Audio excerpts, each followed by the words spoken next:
All right. Hello, everyone. Welcome to the sixth celebrity typing live stream. For those who are unaware, the process is pretty simple. You send a super chat at the bottom. It should be a sort of like a dollar sign icon. You click on that. You can then send a super chat, and it needs to be a super chat of $20 or above. And you write in the super chat the name of the person you would like me to type. That can be any public figure, anyone, whether alive or deceased, as long as they are a public figure, as long as information about them readily available online for me to look through, I will then type that person live. So if you would like me to type someone, please send a super chat and I will get typing. So let's see, we have 2 concurrent viewers right now. Now 4 concurrent viewers. Marvelous. Yes, if anyone would like me to type anyone, please send a super chat now.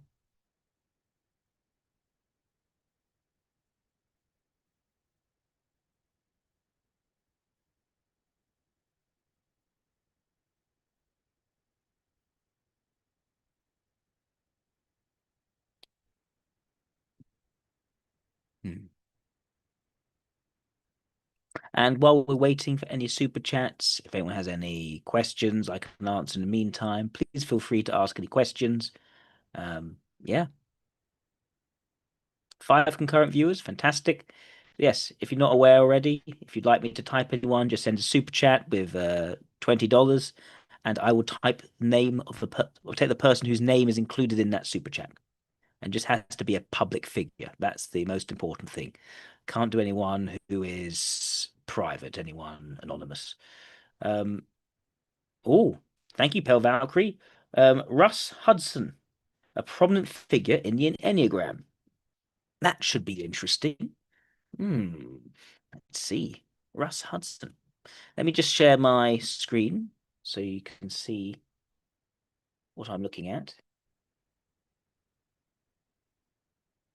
Okay, I will look at the interview by the Enneagram School. Very nice. Thank you. Let me just share my screen now.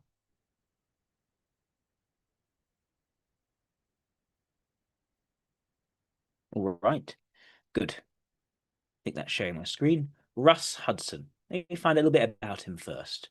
So he's an Enneagram author and teacher. Mm-hmm.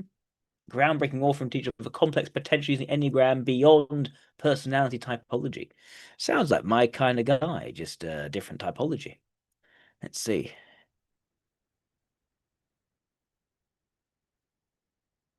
Probably the sort of person who's quite comfortable being in the public eye and promoting themselves. A gifted teacher and wise scholar who offers them the deepest, most comprehensive understanding of the transformative power of the Enneagram by helping me to become aware of the habitual patterns of thinking and acting that kept me a prisoner of my personality. His work has allowed me to live a more soul-directed life. The Enneagram is complex and multidimensional, and I always look forward to hearing more from Russ about the unfolding nature of his beautiful work. That's from Cheryl Richardson. So, yeah, okay. Test website, collaborations. Okay, let's take a look at an interview with Russ Hudson, the one which Pale Valkyrie has recommended.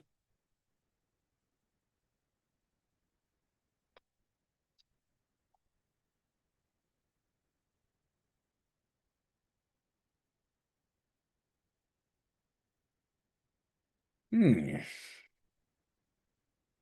Oh, he's been interviewed on the um, Enneagram School. That's your Enneagram coach. I need to type in Enneagram School just to make sure that's the right one. Aha. Russ Hudson on being a type 5. Is he a type 5, I wonder? Let's take a look. You know, when we live inside a pattern, we don't know that we're living inside a pattern, which is why it's hard for people to type themselves. We just think that's reality, right? And we don't it's like the Johari box. There's what we don't know that we don't know. And I didn't know how desperately disconnected I was. See, that's the difference. It was like I didn't feel as a child I was missing out on anything. I thought I was fine. I thought watching the ants was more interesting. Welcome to another episode of What It's Like to Be You. I am Josh Levine, your host, and I am very honored and excited to present my guest today, Russ Hudson. Russ is a legend in the Enneagram world. He's been teaching for over 30 years. He's the co-founder of the Enneagram Institute and the founding director and former vice president of the International Enneagram Association. And he and his longtime former collaborator, Don Riso, wrote a number of Enneagram books, including what is considered to be a modern classic of the Enneagram, The Wisdom of the Enneagram, which is also the very first book on the Enneagram that I ever read. And it kind of had a huge impact on me. It changed my life. Russ has also spoken on national television on a number of TV shows, including Good Morning America and CBS Morning Show as an expert in personality types. And he's also a very popular speaker around the world at retreats and conferences like the Esalen Institute, the Wisdom 2.0 Conference, and the Science and Non-Duality Conference. Russ is a social sexual type 5, and it's pretty hard to state in words how big of an impact Russ has had on the Enneagram world. His teachings are everywhere, and so many people have been influenced by him, and so many of the current teachers in the world on the Enneagram were trained by some of his materials. And also, I want to say that just his transmission when he speaks is so clear. It's one of the clearest that I've ever heard. And on a personal note, there's this incredible program that he did with Richard Rohr called The Enneagram and Grace, where he and Richard Rohr kind of trade talking about the Enneagram types. And I've listened to it like 10 times, and it's just beautiful and very clear. I think Russ is one of the purest transmitters of the depths of the Enneagram and its usefulness for conscious transformation and personal growth that I've ever heard. And I'm very honored to interview him about his personal life. He tends to speak a lot about other people and the Enneagram in general and the origins and history of the Enneagram and all that kind of stuff. He doesn't get a lot of opportunities to just speak about himself and his own journey. So I took this opportunity to ask him a lot of questions about that and to reveal his own inner world as a type 5 and what the Enneagram has done for him in his personal journey of transformation and growth. So without further ado, I am thrilled to introduce my guest today, a teacher to me and so many others, Russ Hudson. You know, one of the things that's funny about interviewing you in this format is that you are obviously a renowned teacher of the Enneagram and you talk about the Enneagram a lot, but I'm wondering how often you have an opportunity to talk about yourself and your own journey with the Enneagram and kind of like discovering that you're a 5 and then understanding your life in retrospect through the frame of the Enneagram.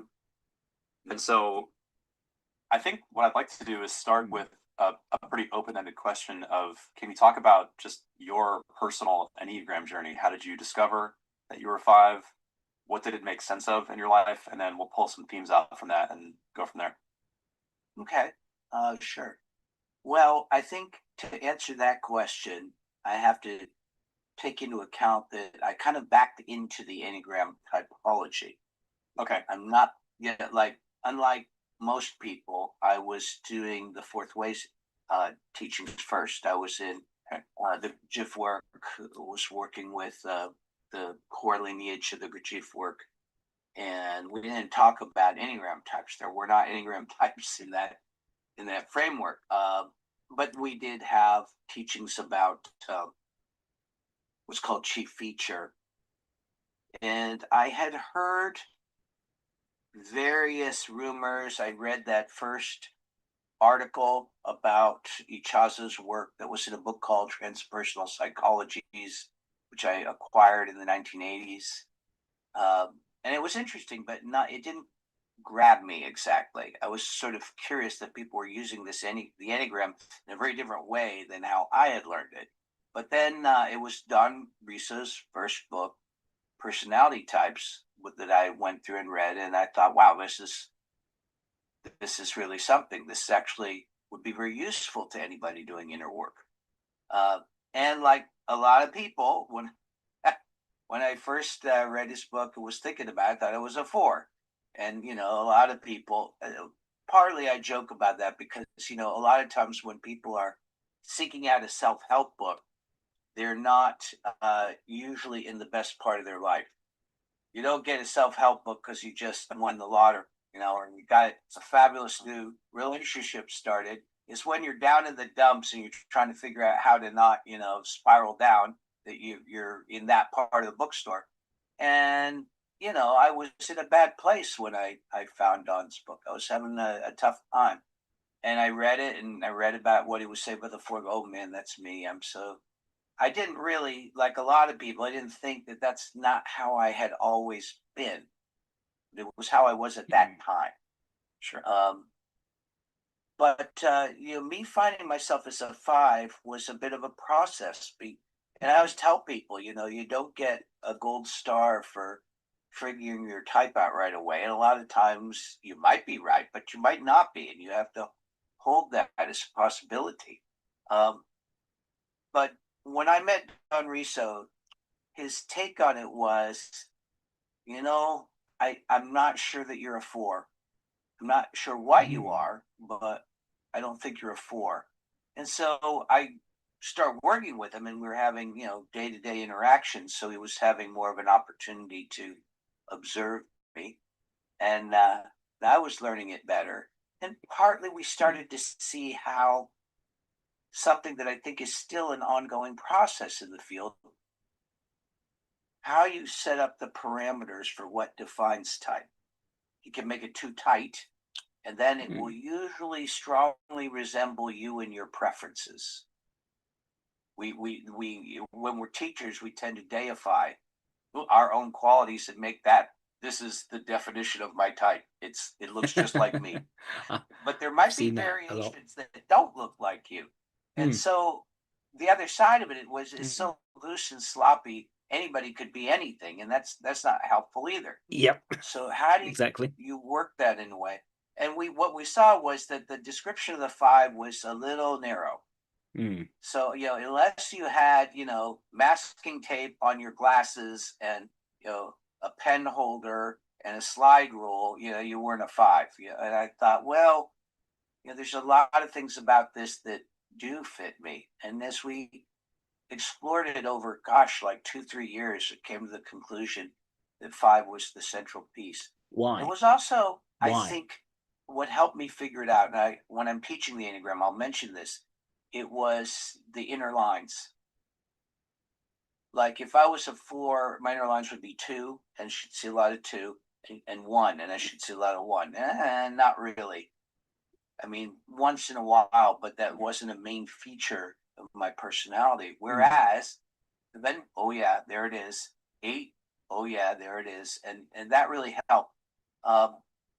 And it was, you know, I also went through a period of just trying them all on. You know, I said, I'm going to be a 9 this week, and going to be a 1 this week, and be a 2. Just see what I could see looking at myself through these different lenses, which is, I really think that's a good exercise. But when I hit 5, I knew that I was hitting pay dirt because it was ouchy. Right. You know, and I'm sure for you too. When you really get it, it's a relief, but it's also, there's a grief involved actually. Oh yeah, I'm familiar. Yeah. Seeing what this pattern has done for you, but you also see it cost you. Yeah. Yeah. He said a lot of things. There's a lot of, it's very referential. I haven't actually got any phenomena from what he's described. Okay, you'd have to know what he's talking about. You need to know what a 1 is. So sorry, what a 5 is, in the way which he understands it. Which means I'm not getting anything about his actual behaviors, but I'll keep watching to see if we get. So on something. that note, what was the ouch? There we go. That's what we need. That's the ouch. How can I say? You know, when we live inside a pattern, we don't know that we're living inside a pattern, which is why it's hard for people to type themselves. Right. We just think that's reality, right? And we don't, it's like the Johari box. There's what we don't know that we don't know. And I didn't know how desperately disconnected I was. How unplugged I was. Now I kind of had hints. Unplugged from what? GIF work, because I realized it was such a struggle for me to find my body. I did, but it took a lot of conscious suffering, as they say in the Gurdjieff work, to really be able to land in myself enough But I had to have a little bit of that before I could start to touch the emotional part of it and the realization of my isolation. Yeah. And I, when I talked with Fives about this, I said, we are all safe and cozy behind our wall, but if you touch the wall, you actually start to feel what that wall has cost you. And it feels catastrophic. It feels like there's no way I can deal with this. And I always encourage them, yes, you can deal with it, but your grief and tears are there already. They're not going to kill you. And there's freedom on the other side. There's certain parallels between the journey of 3 and 5, actually, that, I think in both cases, we've protected ourselves from a kind of how much we'd be overwhelmed by our feelings in certain. Sure, I can relate to that. Yeah. This theme of isolation is really important for 5, and I'm thinking about just knowing you a little bit and how people you are, how oriented to people you are. I know you like to go out to dinners and stuff like that. You're a pretty people-oriented person. And can you talk about that in relation to the word isolation, or was there a journey of moving towards people? So slightly avoidant tendencies. Yeah, how isolated? What was the nature intellectual avoidant tendencies? Well, yeah, there is a before and after, and even now, on one hand, yeah, I'm friendly, but I live alone, and I've lived alone almost my entire life. I have only cohabited with people who needed a place to stay for a while, and I offered them a place in my home. But I have never cohabited with anybody. My therapist teased me about that. I said, I think I might be ready to have a real partnership, and he said he realized that might lead to cohabitation. We laughed, but it's just like there's a way in which I spend most of my time alone. I do dine a lot, and from time to time I take friends out who wouldn't be able to go to a nice place otherwise. But I 3/4 or more of the time I dine alone. I don't think I think the friendliness came from the wish to connect with people and being interested in people and not having a reflexive, reactive belief that people were kind of stupid and have nothing interesting to say to me. But when I was, as a child, and my sisters would definitely bear witness to this, I was very alone as a child. I spent most of my time playing with my chemistry set or toy dinosaurs or creatures and stuff in the basement. I didn't really play. My mother would get so it freaked. My mother was an Enneagram 8, and it freaked her out that I was so alone. She thought there was something wrong with me, and so she would lock me outside of the house so that I'd go play with other kids. And then in stubborn fashion, I would sit on the porch all day doing nothing until she opened the door and let me in. And she would cry when she did that, which made me feel bad. But I also, I just didn't want to go. See, that's the difference. It was like I didn't feel as a child I was missing out on anything. Right. By being Yeah. I thought it was fine. I thought watching the ants was more interesting than just playing with my kid. Yeah, that goes to your Johari box thing of not knowing what you're missing out on, not knowing what you don't know. Yeah, exactly. Some of my colleagues used to love a story I told in the early days where my dad was not around a lot. My dad's a good old Enneagram 6, and he would occasionally be around. He'd make kind of little efforts to get me to be quite more normal, And then when he'd see they weren't having much effect, he'd give up essentially. But I remember he was trying to show me how to play catch as a little kid. So he and his buddy were in the front yard throwing a ball back and forth playing catch. And I was just sitting on the porch, and I remember very well watching this and seeing it and go, okay, so he's got the ball, throws it over to the other guy. Now he's got the ball. Now he throws it back. And it didn't make any sense to me. I couldn't understand why anybody would want to do this. But you see, I wasn't in any way aware of the kind of kinesthetic pleasure that you would get from doing that. I was purely cognitive, and I didn't understand it. He's So he's definitely an NT. I was always Definitely an NT. And I'm inclined to think he's an alpha NT. Class and everything. There was leaning LII here, Leo and me who were always, but I'm not 100% yet. And I didn't mind. I had a certain detachment from any kind of feelings or shame that would have come up about that. Occasionally, it would be humiliating enough that it would get my attention. But it wasn't, I had a few friends, but basically they'd come over, they'd just play with my toys, or maybe we'd play a game, play Risk or something like that. But more often than not, I was on my own. It wasn't like I didn't want anybody. I wanted to have, some friends, but I didn't have a sense of being connected to anyone. And it's still hard for me. I mean, I love people, and there are people in my life I care deeply for. People in my life I've made sacrifices for. There are situations of people that I'd probably give my life up for. And it doesn't always translate into me feeling like part of the family or connected to anyone. So I live in this kind of weird kind of state. Well, I'll tell you another thing about that as you're asking me this question. I don't think it was in any way fixable on the level of personality. I see. Yeah. Yeah, there wasn't some way I was going to turn into this kind of friendly guy. There was not some way I was going to suddenly feel safe around everybody on a personality level. And a lot of it was just about, again, 5, 6, 7 fear, right? I didn't feel safe around people. Didn't feel safe. And I'd sort of tentatively try to trust people.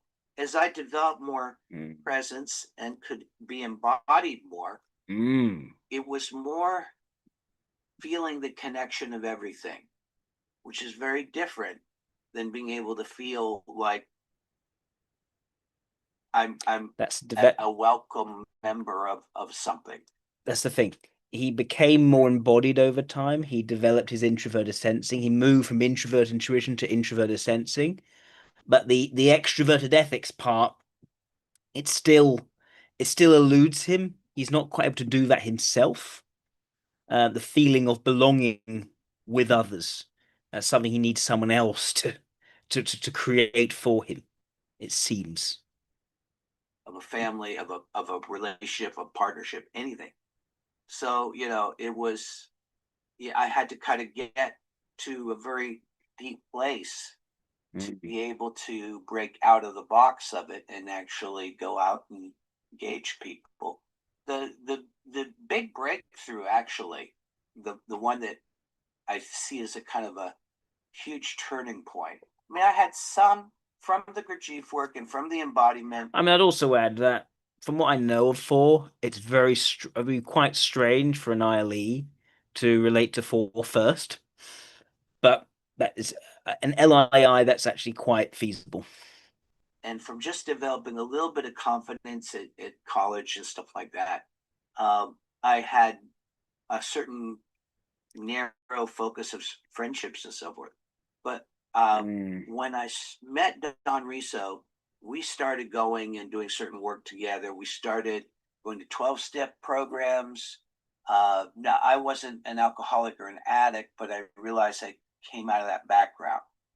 So I was learning about alcoholism in families. Just to cue things up, I can see we've got 9 concurrent viewers. Fantastic. If anyone wants me to type anyone next, simply send a super chat of a minimum of $20 and write the name of the person you want me to look at in your super chat message. Just has to be a public figure. Anyone with whom there's information about online that I can look at in order to type them. So yeah, that's just to queue up any other typings after this one. Thank you. And stuff like that. I got interested in the sort of codependency work that was coming out back then in the late 80s, early 90s. And we went to a John Bradshaw workshop that was held at the Jacob Javits Center here in New York. And there were exercises and things to do. And I went there with Don and with some musician friends of mine, which I won't name. I won't bust their anonymity, but they're famous musicians. And we went there together. And there was a point at which we were talking about it's not always that bad things done to you, it's the absence of ingredients that you needed. And how neglect can be, in some cases, as traumatizing or more traumatizing than certain other forms of abuse. Right. So, and so I've been a little advocate of talking about that over the years. But in any case, we did an exercise where we took turns getting on the floor, and then we were surrounded by our friends. In this case, they really were friends. And we just kept saying to people these kind of things that little children need to hear, but that they generally don't hear. And I just cracked open. It literally felt like something breaking in my chest.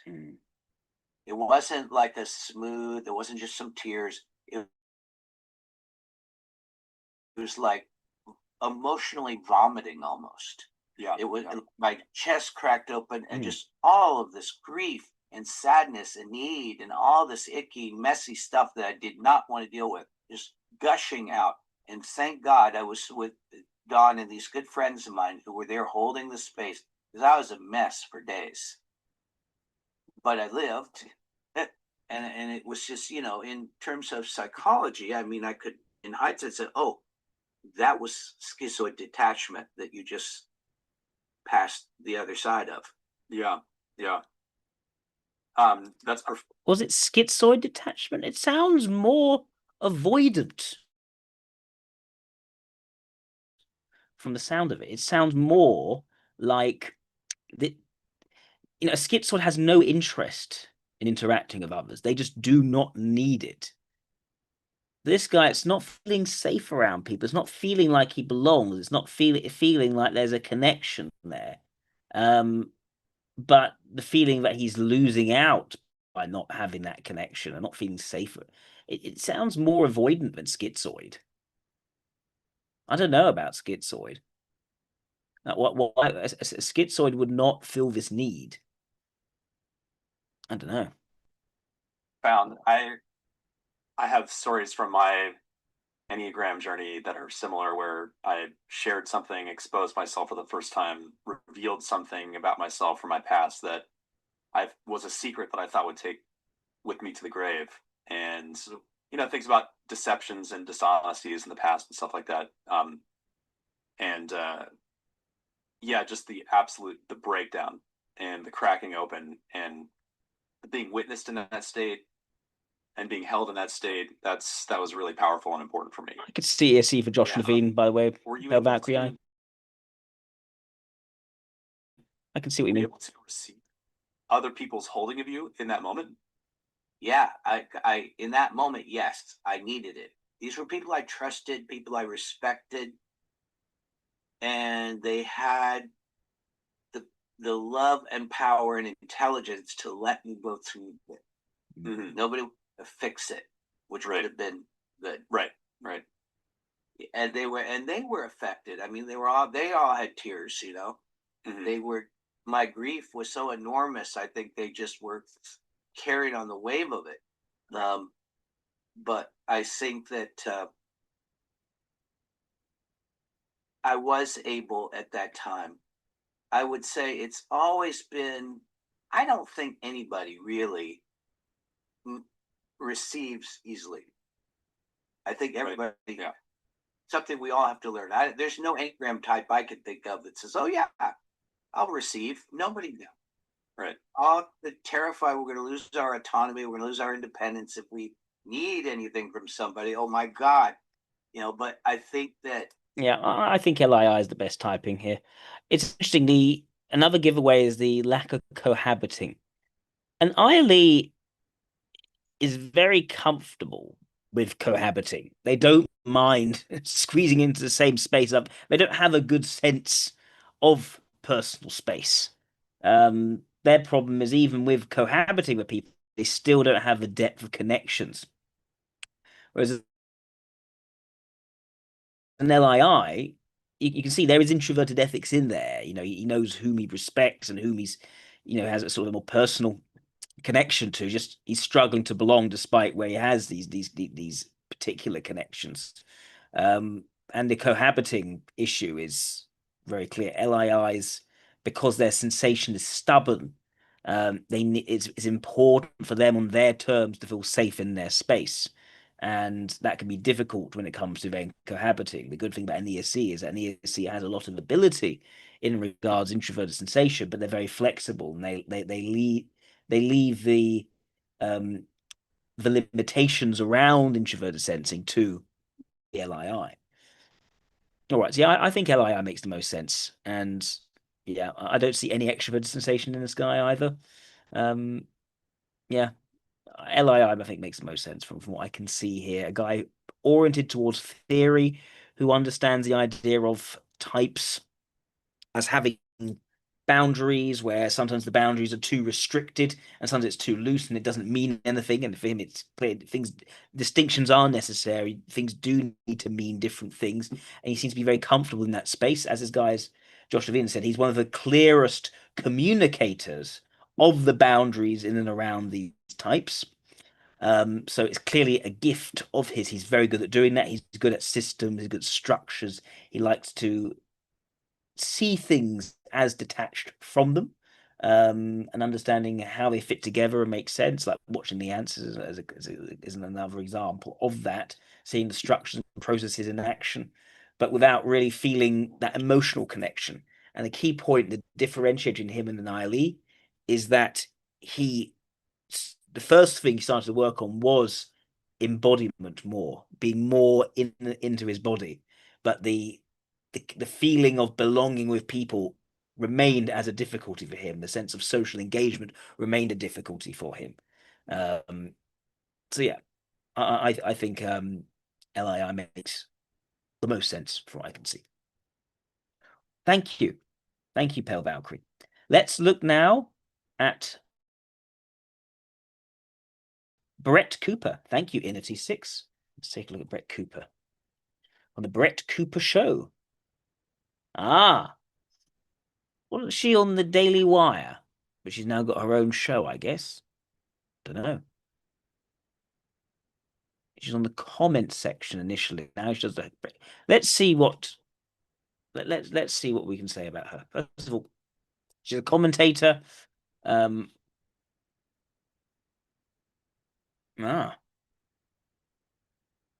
American conservative political commentator and actress. There's a YouTube channel, The Comment Section with Brett Cooper. Contrary to Fox News and sister channels. Born in, yeah. Okay. Was homeschooled. She emancipated herself at 15. Goodness. Hiring lawyer and supported herself. Working at Trader Joe's. Oh, very independently minded then. Very good. Major in English literature, a minor in business.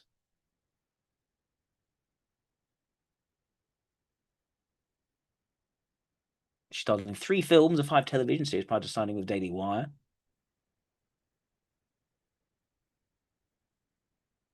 She signed with Daily Wire to start a new podcast, The Comment Section. She was only 21 when she did that, I think. Yeah.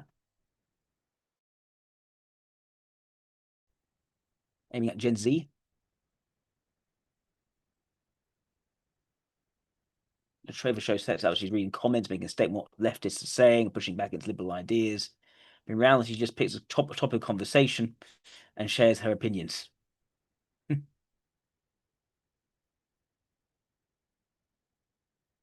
And she was in, Snow White and the Evil Queen. How did that go?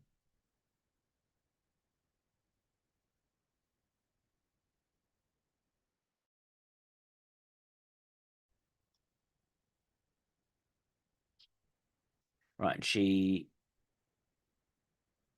So why did she exit from the Daily Wire? She said the decision was her own. Doesn't say why. I guess she's. And there's a bit of fallout in the Daily Wire. If difficulties with Candace Owens and other things. She became engaged to Alex Tomble, founder of an advertising agency. Oh, very nice. Oh, wonderful. Right. So let's look at the Brett Cooper show. Is it on YouTube? Where is it? I'll take a look. Yeah, this is someone who's very comfortable in the space of entertaining people, being out in the public. Someone seems quite driven as well. What else can we see about her? Brett Cooper?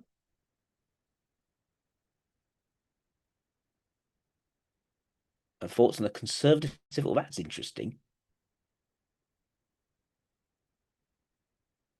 You will probably think. Oh. There's a bit of a civil war going on. That's interesting, but anything else? Let's see what a show's like. This is the point. This is entirely by her, whereas the comment section, I believe, was had maybe she didn't have full editorial control, but she does over this. So let's see. Maybe we can go to the first episode of this.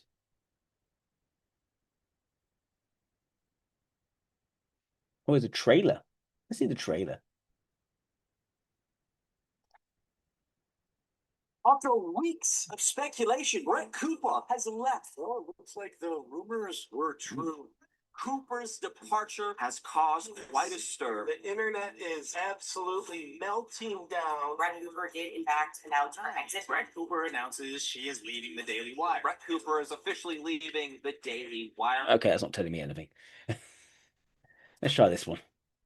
What's up, guys, and welcome to the Brett Cooper Show. I am so happy that you guys found me over here on this new channel. I am so excited to start this new chapter with you guys. We have been hard at work behind the scenes, literally boots on the ground, me and my 80-year-old neighborhood grandpa putting shiplap up on the ceilings to cover up my 90s popcorn ceilings that I thought you guys would not find aesthetically pleasing on a set. We're literally in a room at my house to put this all together. Anyway, I am so excited to bring this new show to you and show you guys what we have been working on. So my goal with this new show is to foster understanding, to go deeper and extract substance in the stories and issues that matter most to us, the issues that impact us on a daily personal Deeper, basis. extract substance. I said this, but I want to reiterate it, that I do not take for granted the fact that you guys take hours out of your business. Very energetic. I want to make sure that every single second of that time matters.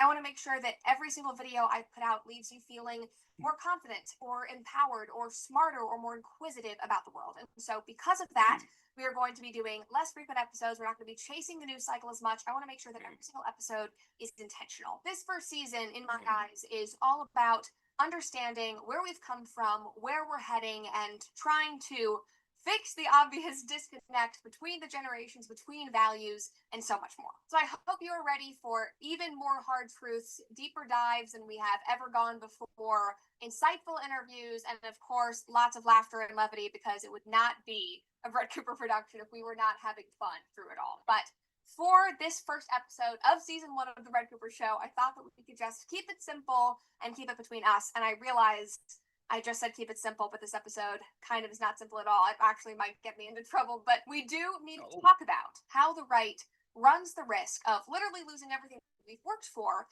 if we continue down a path of mimicking the left's toxicity. AKA, we need to talk about right-wing cancel culture. But before we do, and you guys know the drill, make sure that you are subscribed to this new YouTube channel. Leave a like if you enjoyed the video, and of course, ring that notification. It's interesting that she's talking about right-wing cancel culture, because that suggests she is willing to speak against the tribe. Platform. Lots of information below. Would love for you guys to check it out. But we have far more pressing matters to attend to. All right, so I've been thinking about this topic since New Year's Eve. I've known that I want to cover this on my first episode because it just keeps coming up. And It specifically came up on New Year's Eve after the actress and comedian Whitney Cummings did a set on CNN's New Year's Eve show. And if you missed it, I should say the first thing she talks about in this is she doesn't want to just chase the news. She doesn't want to capitalize on all the drama of what's going on in a particular moment. She wants to create videos of intentionality. She wants it to have a certain effect on those who are watching it, and whether that's to inform them, to build up confidence, to make people more inquisitive, whatever it is, there's an intentionality in what she's doing. It needs to have some kind of effect. And it strikes me that this is not about maximizing the emotional effect necessarily, but more about potentially the practical effect, it seems. But let's see. just take a look. 24 election fried our brains. The Democrats couldn't hold a primary because they were too busy holding a body upright. Kamala was forced on us so hard you'd think she was patented by Pfizer or Moderna, whichever one's. Oh God, Andy just gave me a very scary look. No. Being a mom would mean that less people will want to come see me. I'm not playing, like 3,000 seat theater, awesome. Which is about the viewership of CNN these days. I mean, it's so great. Like this entire set, she is basically shocked they have not cut her off. You can tell that she's uncomfortable. She's like very tentative. She's taking a risk, making all of these jokes that are incredibly honest. They're incredibly genuine and insightful about the state of our world and the state of politics. And people loved it. Like she went on for like 5 minutes and everybody was, again, literally in shock that she was not cut off. And of course, she immediately went viral on X. Some people had never heard of her before. They were so excited to find, another brave and honest comedian who was willing to push boundaries and make these kinds of very, relevant jokes. But what makes the story interesting is that people turned on her as quickly as they fell for her because they realized that 5 years ago when COVID was raging, she used to be very pro-vaccine and that she even had vaccine mandates for some of her live shows during that 2020-2021 period. You have some tweets here. You can see her talking about the vaccine, saying that, God, we need a vaccine. Can we make a vaccine now? Go, we need a vaccine. Chop, chop on that vaccine. Like she was tweeting about this constantly. And immediately, people on X started calling her out. They were calling her a grifter and a fraud, saying that she was an opportunist, that she was taking advantage of this time in culture when things were shifting to the right to try to make a name for herself. They literally lost their damn minds. And again, this happened in a matter of hours. I watched her videos go viral. I was like, man, this girl is so cool. I've seen her on TV. And then suddenly everybody hated her. And it makes no sense to me. Like they were angry that she had not issued a formal apology before getting up and doing a comedy set. Like they were angry that her track record wasn't perfect. Like guys, nobody in the world has a perfect track record. And more than anything, I think that we should focus on their actions. I mean, that's how I evaluate everything in my life, whether it is a politician or my meat delivery service, which is why I trust the ranchers. Guys, did you know that 85 Get the ad. $5 off your rapid. I mean, the lockdowns, the vaccines, the being separated from our families, kids being kept out of school, it was a travesty. But we have moved on from that. And also we need to be real because think about who we just elected. Think about who we spent the last couple of years propping up and encouraging and fighting for. Donald Trump, the man who first ushered in lockdowns, the man who encouraged us all to get the vaccine and is still saying how amazing it is. So we can support him and elect him and stand behind him 100% knowing that he isn't perfect, he doesn't have a perfect track record, but a comedian that has changed her mind and is now bravely going on CNN to tell some mildly based jokes. That's not appropriate because she didn't apologize. It makes no sense. Like so many conservatives that we follow, that we all love, were misled or wrong. So it's easy for her to just think for herself, to speak very energetically, to want there to be what I think is still a practical effect rather than more chasing the sort of emotional drama. In this case, actually trying to give a message against the drama. Let's see if any quotes from Cooper.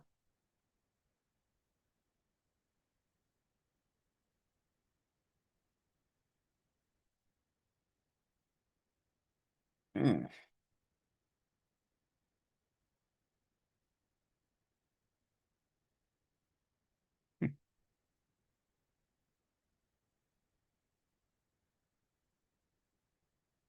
Your standards include mutual respect, shared values, and common ground. Relationship keep them high. Society's attack masculinity into toxic, pressure men to fall low and feminist standards. Living in an around-the-clock digitally connected world, we sometimes paradoxically find ourselves disconnected from each other, but it hasn't always been this way. In Gen Z is made up of inside kids who got accustomed to socializing very differently from other generations. Gen Z is less healthy because we don't have much face-to-face communication in real life.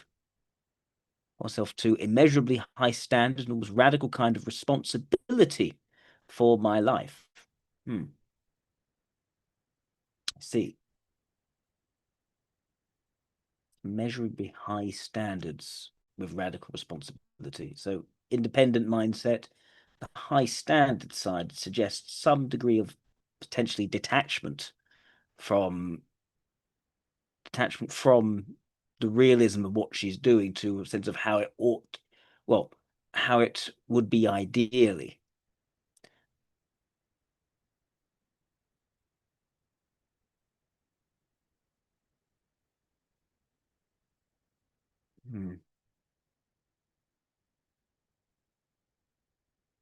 She was a child actor for 10 plus years. Goodness.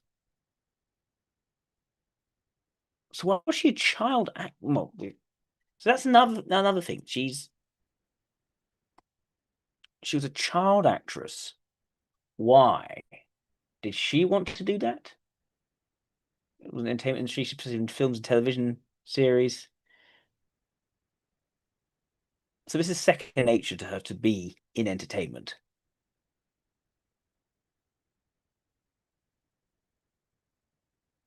She's written for the Foundation for Economic Education. Interesting.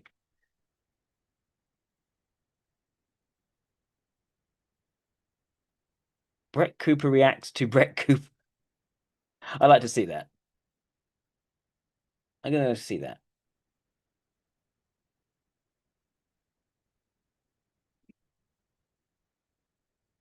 Ah, here we go. That's the old comment section.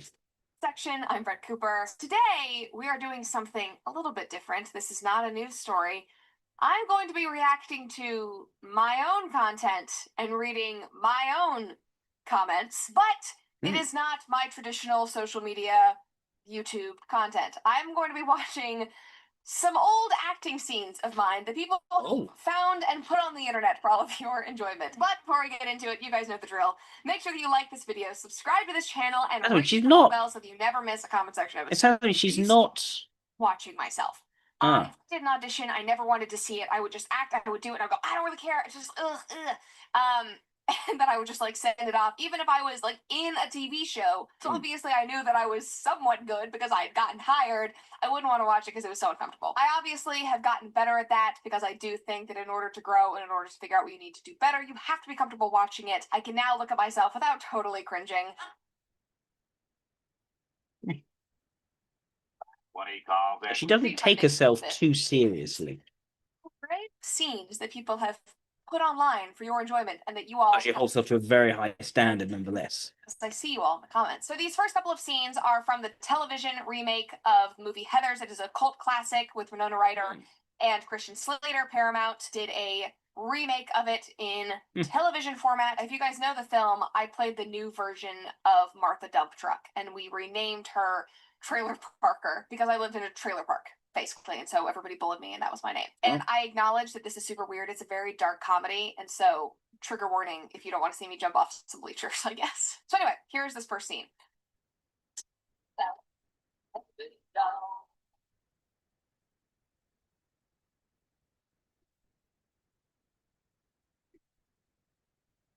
Nobody likes you, apparently.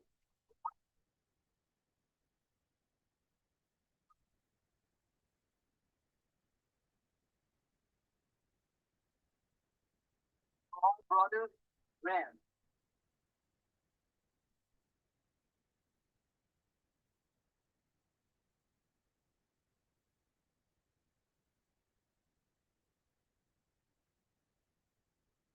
Okay, let's skip. The kid walking tonight.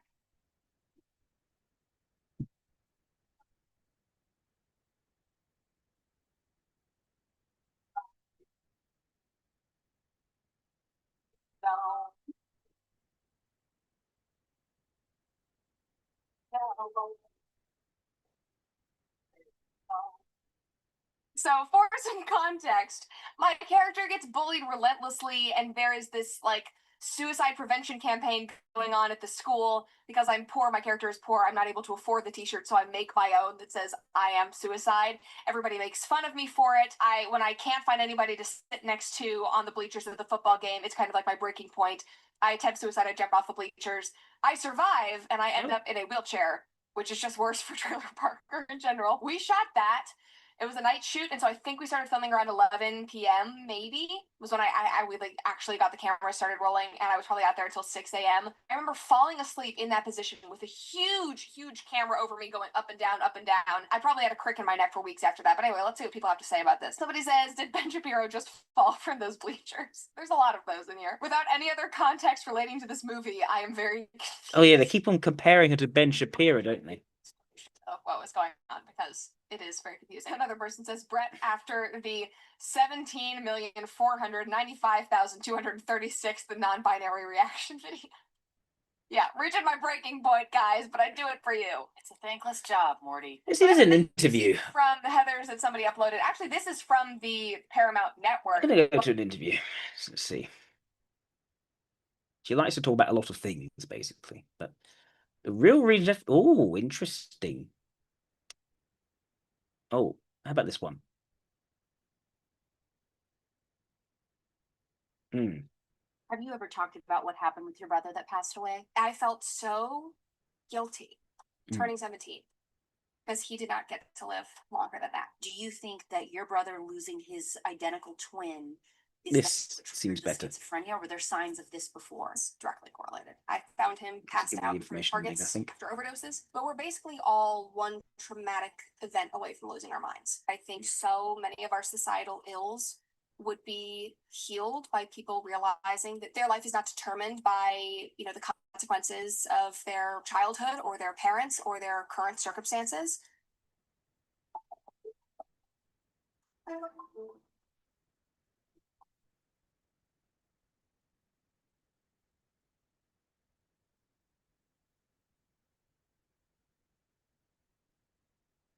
Okay.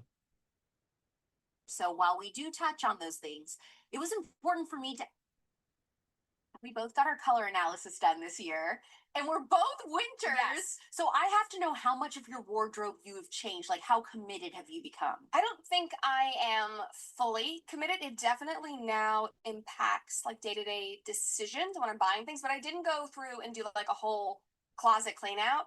And my husband Alex, he thinks that so much of this is bogus. Like, I'm now putting on things, I'm like, oh my gosh, I should be wearing white. I should not be wearing cream. But like his favorite shirt that I have is beige. I'm like, but it washes me out. Like, I look terrible in beige. But he's like, no, like she's totally wrong, whatever. So he's not bought into it. So as a result, because there are things that like he loves that I wear, I have not like cleaned the whole thing out. At work though, we definitely have been like more conscious of it now, and we're like picking things based on that. I like brought it back to the whole wardrobe team. I was like, this is what we need to be buying. Well, that's so funny you bring that up, because that's exactly what I was going to ask. I feel like it has changed my. So even when not on the show, and when she's in an interview, she still has this very animated way of speaking.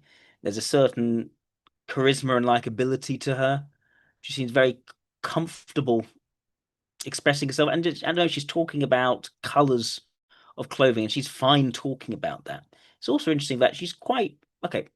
She's basically married. She's married now. It's young for Gen Z. It's not young historically speaking at all. It suggests to me, I mean, the tendency of LIEs, for instance, to take a bit of time to really find that right sort of person. That could be a bit of a difficult point for them. For her, it seems to be having no issue. I'm leaning more SCE. Silver, because you and I had the same. Yes. We're supposed to here too. Switched all of my bags, my See belts. the pink, all of it? Yeah. Like I have like my nail color always. I switched my makeup. So I was wondering what all you did. Like, did you share the results with your makeup artist and say like, this is what I should be doing? I did a little bit. The one thing that I can't commit to in makeup is a brighter lip. Have you seen the new thing on TikTok where it's like, are you a high or low contrast? No. Okay, you should do that next. I haven't done it yet, but it's like figuring out like on your face, like whether you should be like eye dominant or lip dominant. I do not think I can pull off like brighter lips. So when she put on like like the hot. I just don't get the sense as a person who's naturally detached from where she is in the moment. I think she's very much in the moment. Like I used to only do like peach coral nails, peach on my face. Oh, I did peach blush. Everything. Yeah. And so now I've completely changed all of that. Like I look like A lot of energy. like too much stuff. I'm using all these different makeup artists if I'm filming somewhere else or whatever, in which I know you do the same thing. But the cup, there's like 3 items I always bring: my foundation, I have a primer that I specifically like, and then my blush color. And the blush that I think looks so good on the winters is Tarte Blushing Bride. Okay. So it's kind of like a purple mauvey pink. And anyway, this is like my jam. So I always bring that with me. I got to visit the Daily Wire headquarters for the first time. It explains why she's been an entertainer from the very beginning. So the extroverted ethics, I think, is strong. I don't think it's valued. I don't think she is interested in the drama for the sake of drama. I think the independence mindset questions about wardrobe and is very much there, and the ability to rally and get a lawyer at quite a young age shows, you know, she's good in these very quick thinking moments, and it's very resourceful. The clothes are for, and then how She seems quite effortlessly personable. 6 months, but It's not just a 6 months role function. It's always like. So I think the extrovert ethics has always been there as strength, and I think she's most likely grown towards the extroverted logic over time. Year 1 of the show, because I love that jacket, I love the shirt, it goes under anything, so we keep those things. But like, especially with the changing seasons, we'll rotate things in and out. I would even say it's more like a rotation than just like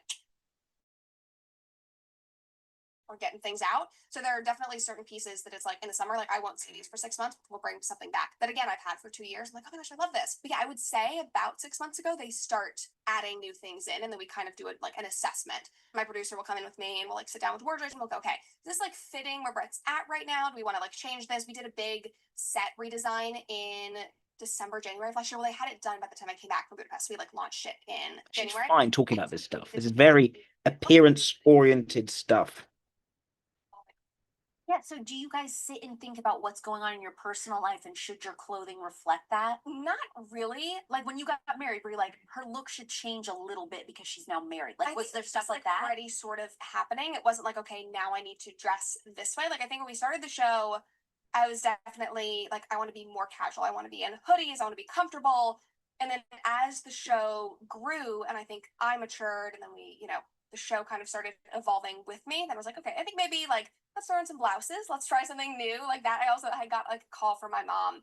Gosh, this was maybe like 9 months into me doing the show, and there was one hoodie that she hated that I always wore, and she finally just lost it. She called me and she was like, "This makes you look so ugly. You need to take it off. Like you're just slumping and you look whatever." And I was like, okay. So I think at that point we're like, maybe it's not translating how I want it to on camera, because in my mind, I think SE makes sense. I think DJ Granville is quite right. Now you have amazing cameras, you have this amazing team that's doing this incredible lighting, and you're sitting here in like a Target like sweatshirt and making you look schlumped. See, we're going through a set redesign. We're going to make a permanent like Culture Apothecary theme set for my show for the first time. But she could talk your ear off. Doing that, and even the set. And she's very comfortable doing it. Took into consideration my colors. I mean, that's how like psycho I am about this. So do you sit with the stylist and you choose what you want? Like you guys are just like looking on Revolve and you're like, I like this. Or are they choosing everything for you and it's kind of a surprise they're presenting to you? Here's what we're thinking. It is usually like we'll come in with a Pinterest board and we'll be like, all right, this is kind of the style we want. And we'll do that for shoots as well. So it's like, hey, we need to do a shoot for X, Y, and Z. Brett's going to do this podcast. We'll send like, hey, we like this style, this vibe. They will bring in a few different things. Or it's like, we have this premiere and I want to dress this way. You know, this is kind of the color that I want. And they'll go, okay, they go out into the world. This is my wardrobe stylist's name is Kristen. She's like, all right, I'll go see what the world has. So she like goes out and she, you know, picks a bunch of things and buys them and then brings them in. And then we usually do like a day where we try things on. If they're doing a big like integration of new things, we'll set aside like 4 hours basically, and I'll go through and I'll try everything on. Do we like this? How will we layer this with this? Does this work with other things that you have? And then there's also days where I'm just, you know, I come in and I'm wearing something that I really love. Like I just bought a new shirt in my personal life. I'm like, no, I want to wear this today. So they're very receptive to that. So it isn't just like They're picking out everything. Do you have to tell them in advance I'm coming in wearing my own thing today? No, I'll You just just show show up. And I like stick my head. I'm like, hey, I'm fine. They're like, okay. Okay. Yeah. So are they on call or they only show up whenever? But they're always there. They're always there because they're there for all of us, and they're Okay. like crimping and. So is it you because you're the girl that's the most high maintenance and demanding with the no. style? Oh no, I'm definitely not the most high maintenance. I actually think the guys take a lot more than I do, which is so funny. I think that me coming in required them to, you know, expand their horizons in a way because they were all focused, like it was so male dominant for so many years. And so that forced them to think like a little bit differently. And we had to, I think it was more creative for them because they're like, okay, finally we're not doing something that's just, you know, suits and suits and suits. In general, I actually think because I'm pretty laid back with what I wear. Like if they throw something out, I'm like, okay, yeah, I'll put it on. But I think the guys, especially because they do more events, like public facing events, that it's like they're always dressing them, they're always doing that kind of thing. I'll often like pack for myself at home if I'm There's going been to a work thing, 'cause speaking I, like, know about clothes the majority of things for 10 minutes. tops. I have very specific jeans that I love and pants I love, so I'll come in wearing those pants. Okay, and tell then us I'll the just- jeans. The best Abercrombie. jeans. Abercrombie. Really? Yes. Is the there a specific Abercrombie, one? The Curve Love. Oh my gosh, yeah, Yes. because you actually got a butt and I don't. So I don't know what that's like. But that's Is that because they're women? Or is that because she's comfortable talking about clothes, how things look, the aesthetic side of things? like Probably a mix of both. places. Abercrombie does not stretch. They feel like Levi's, but they actually fit me the way that like old school Levi's. Really thinking about the clothes she's wearing, like the nature of the jeans she's wearing. It's phenomenal. Right. I've been telling everybody Yeah. they've changed. Like they used to have weird rules, like we don't allow black clothing. Like navy Yeah. was the darkest I color. don't, They only I have don't dark see much skin. to suggest she's intuitive. Totally expanded and redone everything. I think they are such a great quality for the price. Yes. I think that they are just as good of quality as Madewell stuff a lot of times, Yeah, for sure. and a little less. Let me skip. expensive. Aritzia. Like honestly, Oh my like, gosh. I'll go to Aritzia time zones. How did you talk? We had like scheduled FaceTime, you know, like before I would go to bed, before he would go to bed. Was it kind of All right, we could try that. It's great.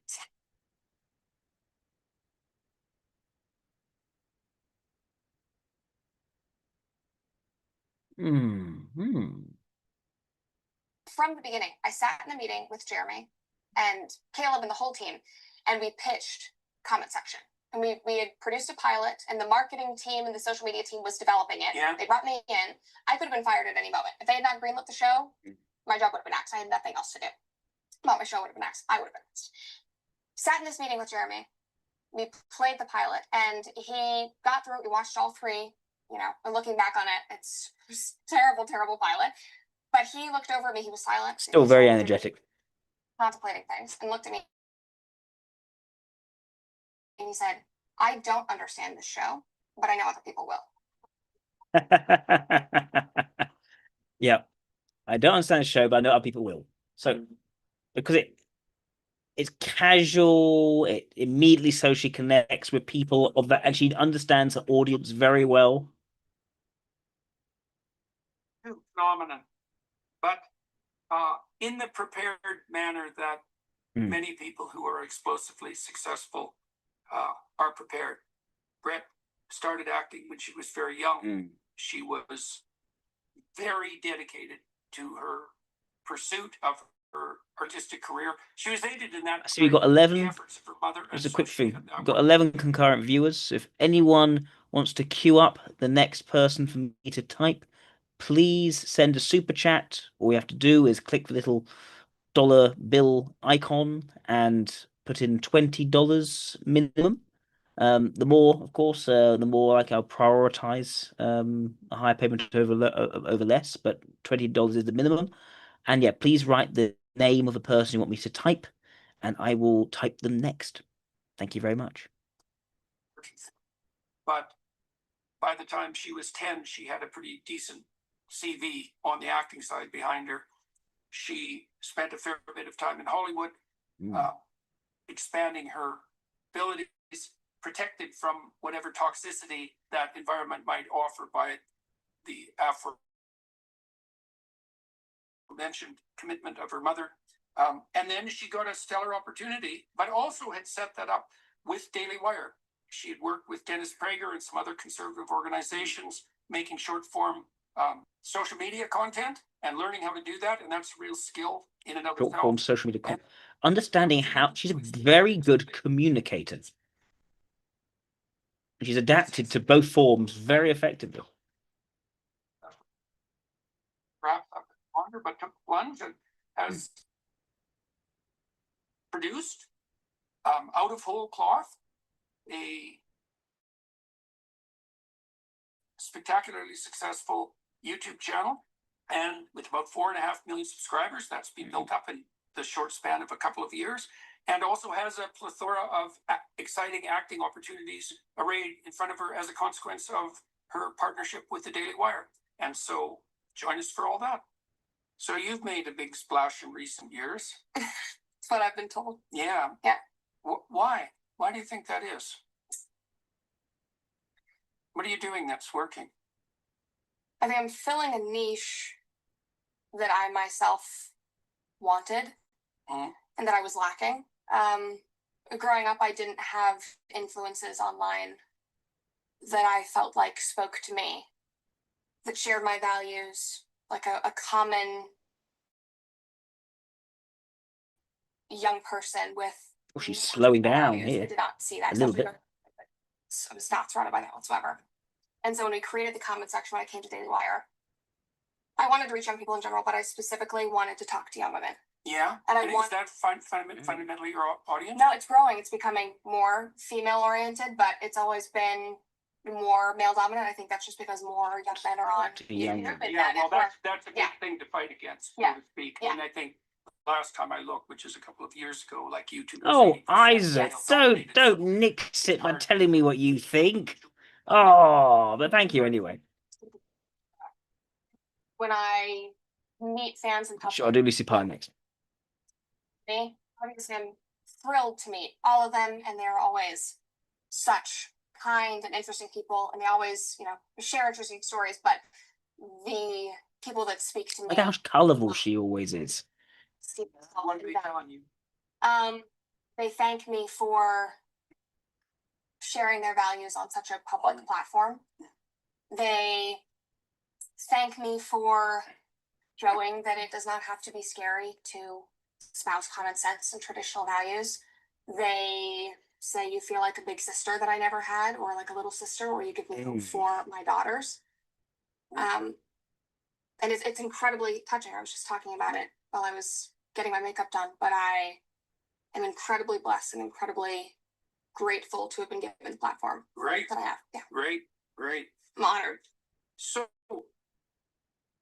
when you grew up in Hollywood, let's talk about that a little bit. I understand that you were emancipated at the age of 15. Emancipated. Okay, so let's start with that. I don't think we have to go any earlier than that. Now, was that the point at which you moved to Hollywood?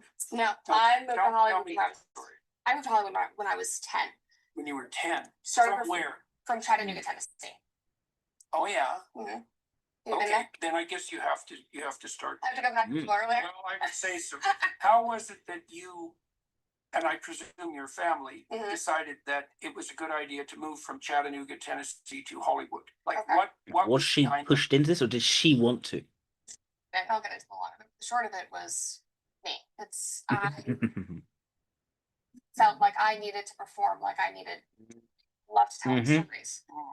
I loved being on stage. Yep. And you had been on stage in Tennessee? Yes, at a community theater. So a person of a lot of will and a great comfort being out there in front of people.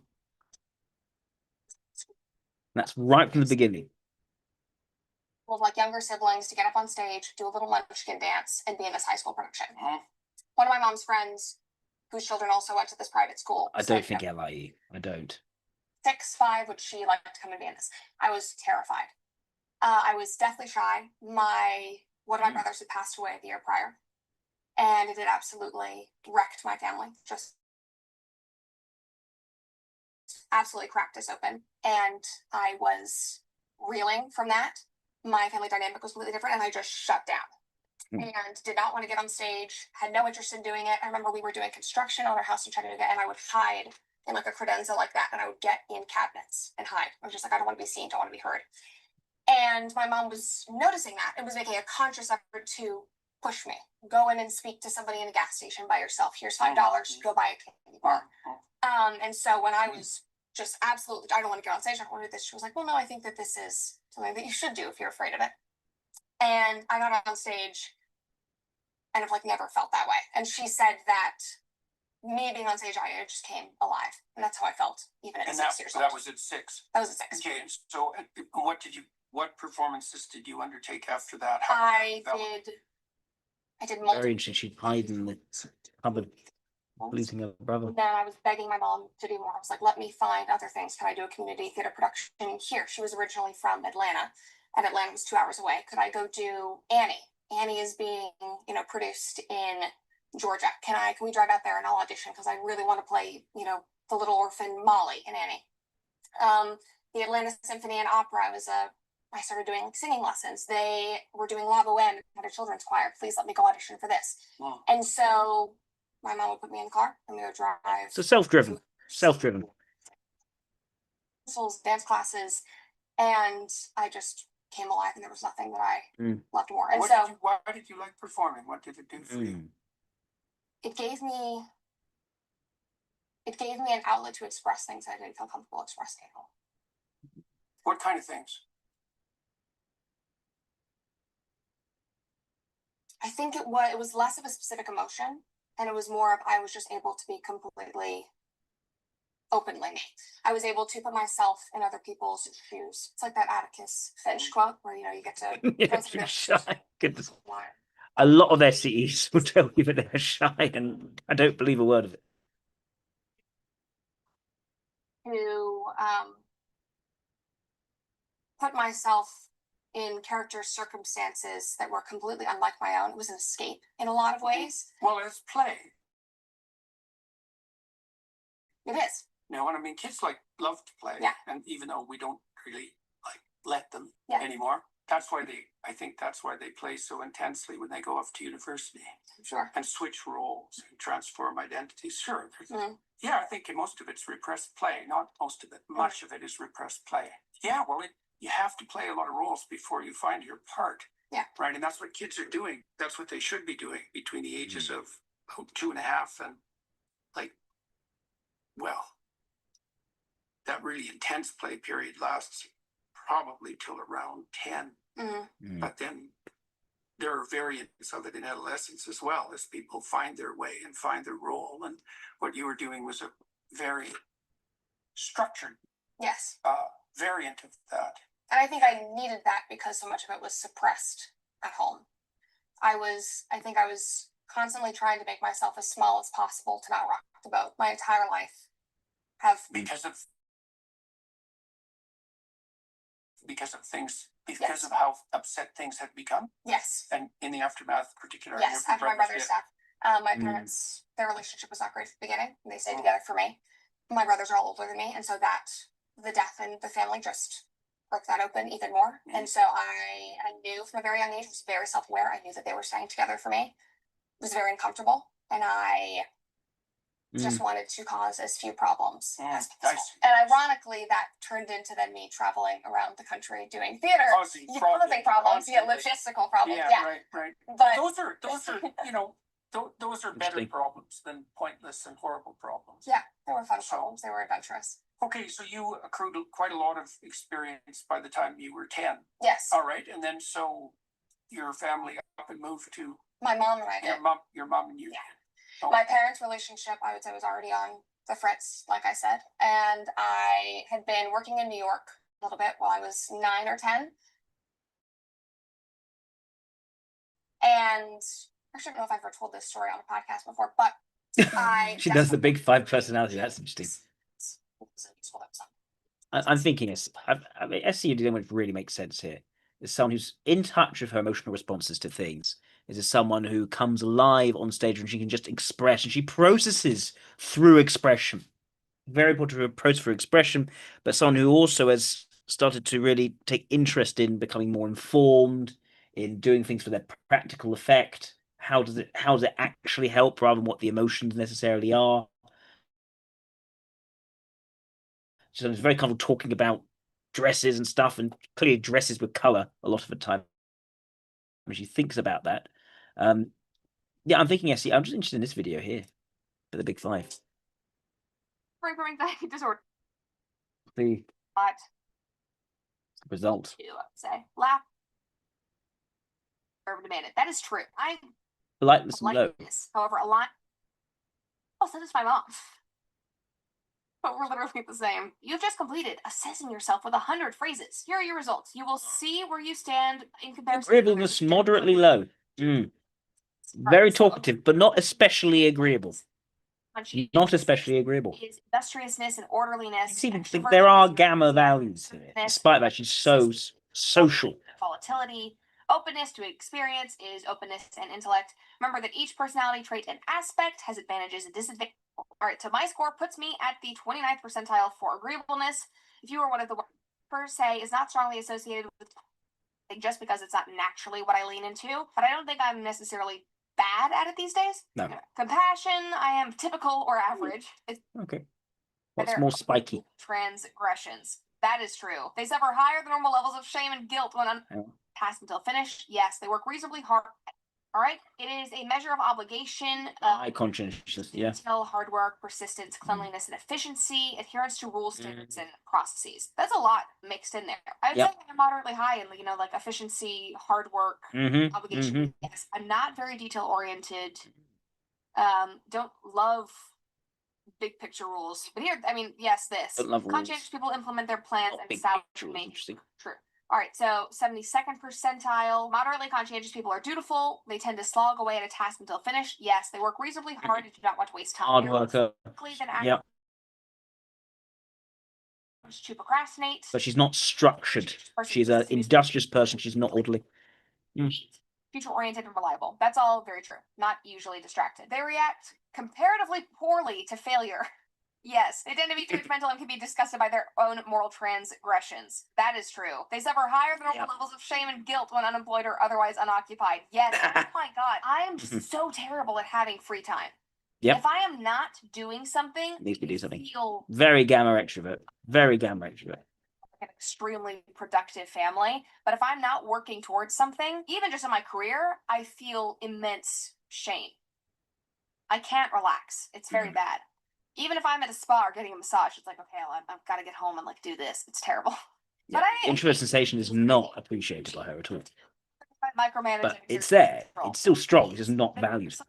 Be political conservatives rather than liberal. There we go. So I have high. Okay, here this is interesting. High. Very high industriousness, moderately low. There we go. Yeah. But it being Yep. They don't like to sit around. Enthusiasm, moderately low. Interesting. Extroversion high. Enthusiasm means you are rarely excitable, not particularly easy to get to know, and not known for their talkative nature. I mean, that seems strange. Yes and no. That seems strange. Easy to get to know, but She seems to have a lot of enthusiasm. Probably is good that I have this job since I talk to a screen all day. Yes. They laugh. She talks. Yeah. No. Solitude, although they can enjoy themselves around other people in moderation. Yes. More private people. Again, I think this kind of makes sense for extroverted ethics as demonstrative functions that identify with it, but she does do it anyway. It's my job. So I think this one is moderately yes, moderately no, but also and assertiveness exceptionally high. Take charge. Extroverted sensation right there. Right. Yes. Extremely strongly and constantly dominate the control of social situations. There we go. I mean, I think this reflects everything which we've seen. SCE makes by far and away the most sense for Brett Cooper. Thank you very much. Let's move on now. Let's move on to Lucy Pyre. Thank you for the super chat, Isaac. Let's take a look.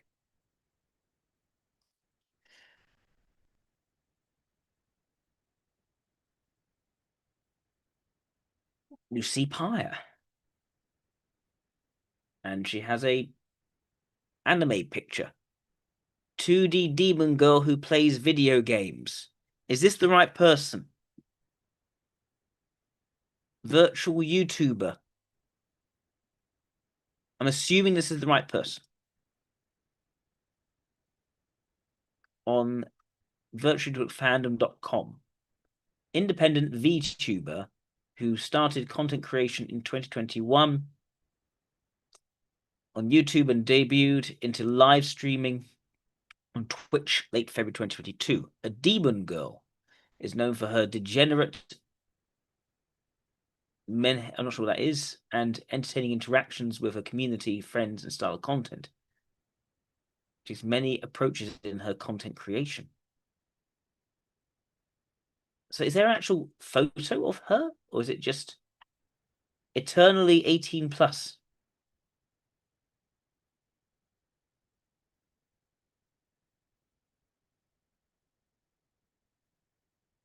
Profile. Okay, I need to understand what is a VTuber? I don't understand what this is. I need to research this first so I understand what I'm dealing with here. A VTuber, an online entertainer, uses a virtual avatar generated using computer graphics. Real-time motion capture software or technology are often but not always used to capture movement. It's originated in Japan. Of course it originated in Japan. Most English and Japanese speaking. Right, so we're talking about a persona. It isn't a real... Well, Lucy Pyre is not a real person, but there's a real person behind Lucy Pyre, essentially. So the question is Lucy Pyre... Well, do you want me to type Lucy Pyre, or do you want to type the person behind Lucy Pyre? Assuming, well, maybe they are one and the same person, but that is an assumption one need to make. A witty demon with cringe, hailing from southern underworldian America. She hungers for McDonald's nuggets, and despite ever denying a succubus lineage, sensual time with others, she's far more intelligent than a self-proclaimed low IQ would have one believe, though on-the-spot puzzles are not her strong suit. But she can be rather spacey, which can lead to interesting scenarios as a chat's amusement. Anticipate somewhat different personalities depending on if her content is pre-recorded or performed live. That's interesting. She takes great advantage of the bravado she can provide her YouTube videos. Typically, while she's not adversarial, she's more willing neither to retort as a counter to the baiting of her chat, and often does well at that. Despite that, she's always happy to point out a chat member's support, while simultaneously damning the rest comically. She's a bit of a procrastinator, though she's often smart enough to escape the traps of said habit. It sounds to me already that ethics is quite strong. There's subtlety there in how she's able to pick out individuals versus the group and manage her humor.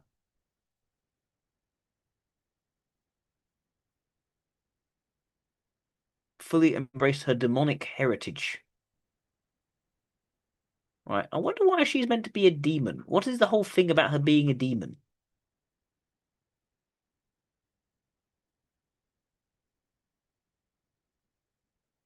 Bit of a procrastinator, but first smart to escape the traps of said habit, even though she tends to garner support from her chat, and she does make mistakes of face challenges. The facade of the double-sided banter dropping in order to help the stream along. In the process of some of this, she's come to realize she has somewhat of a praise kink, something exploiting the chat for what she plays off as an orgasmic head pat session, which much of a hat is happy to play along with. Okay. So she likes the positive vibe. She likes to play with certain kinds of banter. I mean, why would you be led to create a persona that people can then engage with? There's not really there's no practical effect for this. It does seem to me like it's role play. She does role play. And I think that leans very much more into extroverted ethics as a value right from the get-go. Let's look at some of the content of this virtual demon person. I wonder it's actually on here on YouTube, or is it somewhere else? Lucy Pyre. There we go.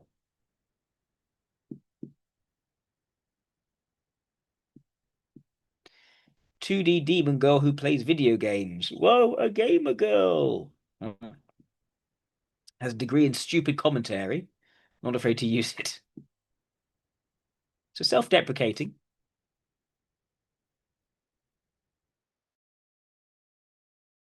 Doesn't take herself too seriously, but likes praise and positivity from others.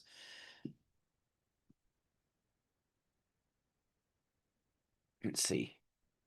The dark truth every streamer knows. We're all parasocial. What does that mean? The year is 2023. Anime is officially real. You go on YouTube, there's a bunny girl who snorts Red Bull. You go on Twitch, you get cat girls who love Jesus. You go on Twitter, anime girls are fighting over whether having huge fat 2D jugs is woke or not. You open your favorite game. Even more anime girls going ooh woo and voice chat. Your afternoon snack. It's an anime girl too. There's no winning this war. There's no turning back the clock. You can't run from the moe. You can't hide from the kawaii sugoi decime. But wait. You can hear a whisper in the darkness, the calm before the storm. The key to destroying this epidemic. Turns out those anime girls are problematic, and they're hiding a dark secret, a weapon they aim to enslave humanity with. It's called being parasocial. Now, the most important thing to know about being parasocial is that it wasn't a real thing before VTubers hit the market. They invented it, just like simps weren't real before women started streaming. Am I right, XQC Yasmin Gold Ludwig Hassan viewers? You can't be on the internet for very long without someone mentioning the term. You breathe incorrectly and someone will accuse you of being it. Because in this economy, daring to enjoy something is a sin that cannot go unpunished. What, you like some streamer girl's content? I bet you're one of those parasocial Andes who wishes she was your girlfriend. By the way, when I start every day But what is parasocial?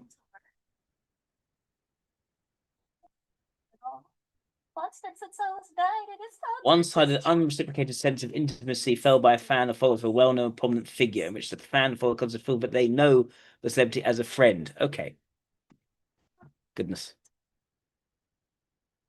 Because let's not get it twisted. By pure definition, if you feel that you have a relationship with a media personality or even a fictional character, you are participating in a parasocial relationship. Now hold on, Lucy, stop right there. I don't feel like I have a relationship with them. Clearly I'm aware that I'm not their lover.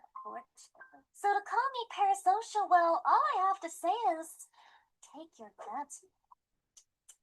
Do you really think it's that easy to escape the parasocial? Let me give you an example. How many people slammed the last season of Game of Thrones, rightfully so, for being an absolute dumpster fire? And how many videos were made about the fictional character Daenerys, claiming that her actions were, quote, out of character, and she would never do such a thing? How would these people even know it was out of character if they didn't feel like they knew her? On some subconscious level. Gamers, we have to be honest with ourselves. If you've ever felt sadness upon seeing your favorite character die, if you've ever been disappointed when your favorite content creator stops uploading, then yes, you're most likely somewhat parasocial. But wait, before you click off the video, I'm not here to say that's a bad thing. In fact, I'm gonna play devil's advocate and say it can be a really, really good thing sometimes. And I want to take some heat off of the viewers as well, because when it comes to being parasocial, it starts with the source. That's right, streamers. I'm coming for your ass. And also my own ass. I just think ass is pretty neat, I guess. How dare anyone out there make fun of Brittany after all she's been through? So being parasocial is usually attributed as the cause for some of the worst you've ever seen in your life. The Vox Paradox, the Russian Soviet Union, the Suicide History. Everything is very stylized. It's humorous, quite light, quite playful, quite a bit of darkness thrown into the playfulness. And a bit sexual as well. That's right. Silly say apple juice. Drink it. You listen to the internet. So like parasocial people are stalkers, fans. Well, Goodness. just one mistake away. Right. Let's see what else there is.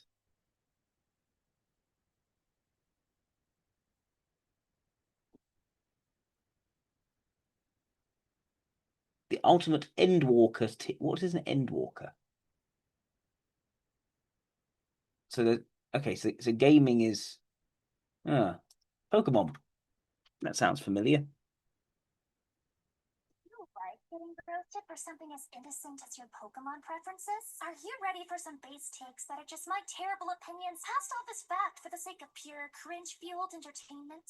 What am I kidding? You still choose to buy Pokemon despite getting less and less of your money's worth every single release. Of course you love to suffer. I'm here to give the humans what they want. So strap in and get ready to stop, drop, and roll, because it's time to feel the burn. I've got chapters for the impatient little trainers who only want to hear me talk crap about their own favorite typing. Let's go, Pikachu and Eevee! I have to start with fire type, because with your complete lack of an attention span, you're probably trying to skip around and get to your part anyway. Might as well make it easy for you. Here's the good news. You are a valid and good person. The problem is that you try too hard to make sure other people will see that and praise you for it. You see, basic people will say you're confident and independent, but they're not woke. Real gamers know that fire is used to provide light and warmth to other people. Its habit of destroying California is merely coincidental. That means that most people only want you when you're doing them a favor, and will immediately try to smother the flames if you step out of line. You're a real magnet for toxic people. Because of that, when it comes to there's something here. It's very freeing to, in terms of how you express yourself. If you're behind a persona like this, you can't. No one's going to judge you if you say something is a bit off, because they're not speaking to what they think is you. You keep yourself anonymous. They're speaking to the character that you put between yourself and them. So it must be very, very freeing to do this. So it allows her to say things she probably would not say in real life.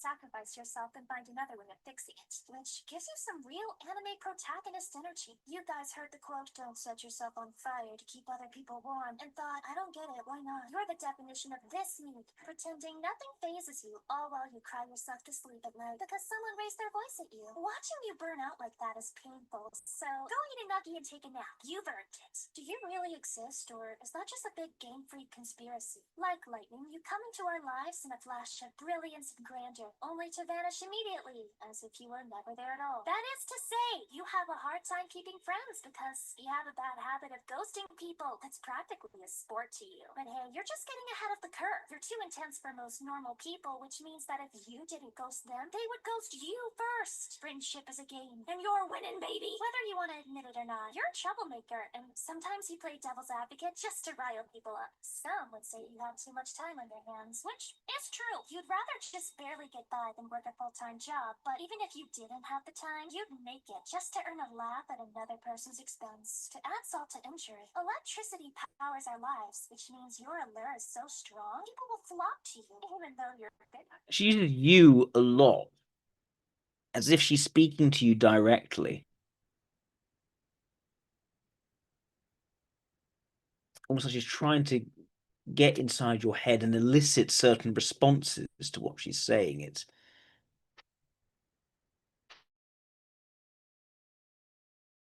so I think the extroverted ethics is definitely in the driving seat here. And the topics are quite out there as well. Tentacles explained.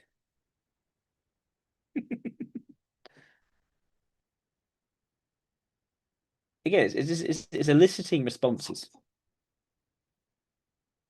They're in your closet, they're gonna crawl out of your shower dream and go like some of us live in fear of this reality, and some of us, well, we welcome our tentacle overlords with open hearts and minds. Hold on, what is this utter degeneracy YouTube has forced on your feed? Absolutely disgusting. The fall of Western civilization is truly upon us. Hundreds of years filled with war and depressions couldn't knock us down, but an anime demon girl daring to go on the internet and say she likes tentacles? No thanks. And also, I should say, it's eliciting responses.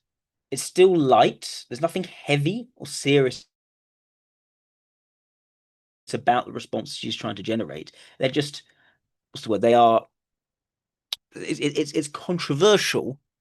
It's pushing the envelope, but it's not towards a certain direction or any clear agenda.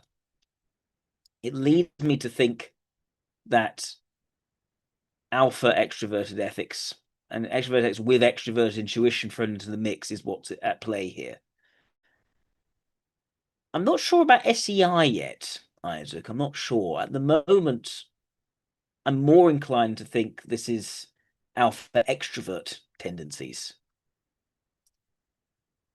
What's really going through that thing? But what if I told you that it's not too late? That I could explain myself and make you understand that you could believe that tentacles are culture. You see, the origin of tentacle love has its place in classic Japanese artwork. That's right. It dates all the way back to the 1800s. Tentacles are art. And there's not just one history drawing we can believe for this phenomenon, but multiple, kindly censored by yours truly. YouTube stuff, if you're watching, this lovely little octopus here is giving this poor drowned woman CPR. Thank you very much, Mr. Octopus. You're doing a great job. What a hero. Now, this is probably the part where you want me to elaborate more. Right, enough of the tentacles. Let's try this one. This is clearly a game. It's Elden Ring, and it's a how-to sort of game. So let's see what she does with that. So I recently began playing this really cute and quirky game called Elden Ring. People say it's difficult, but my experience playing games has always been dying multiple times to anything that decides to fight me, so I couldn't really tell. It's not my usual game though. I mean, my idea of a good time gaming is when Cooking Mama tells me I did a great job, and even better than Mama. Mother, I'm no epic pro gamer. I'm not even sure my intelligence stat meets the criteria for a sentient life form. But what I am is down bad. And from the moment I stepped foot into the round table halls, the Lord began to test me. With a woman offering to give me the devil's tango, despite my overwhelming desires, I couldn't bring myself to accept her offer. Sure, I had just defeated Margie. Listen, I had proven that studying the blade is, in fact, a valid career choice that makes women weak in the knees. But alas, for some reason, I just didn't think I'd earned it. But I knew how I could become worthy. If I could destroy the tree sentinel, now that is a feat worthy of a woman's touch. But how am I going to do it when I've cheesed every victory up until this point? The answer is simple. A fake gamer might say, simply get good, or get your character the stupidly overpowered build to win. Two things about that one. One, There's lots of preamble. And again, it's in the same style.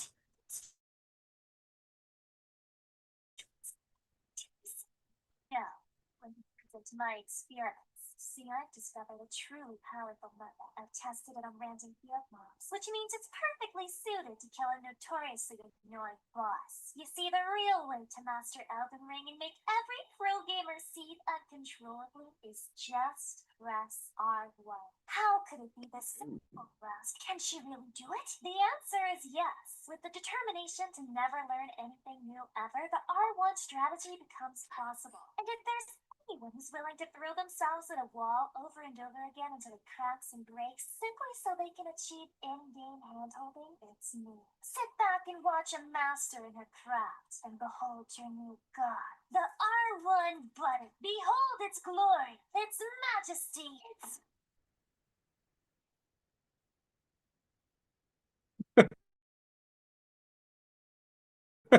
So it's... Right.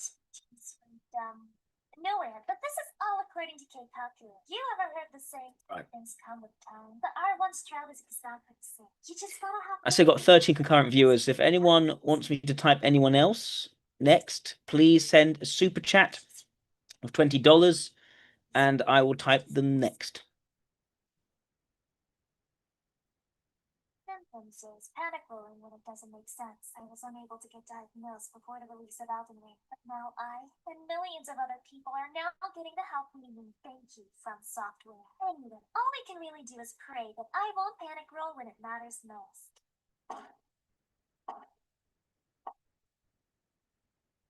So it turns out that none of you are praying hard enough. Is this a joke to you? Are you laughing right now? I truly thought I had stumbled upon a panacea, a cure for the Elden Ring woes. Was it all a lie? Everything I fought for, my honor, my blade, my chicken nuggets, did it all mean nothing in the end? Was I always destined to fail?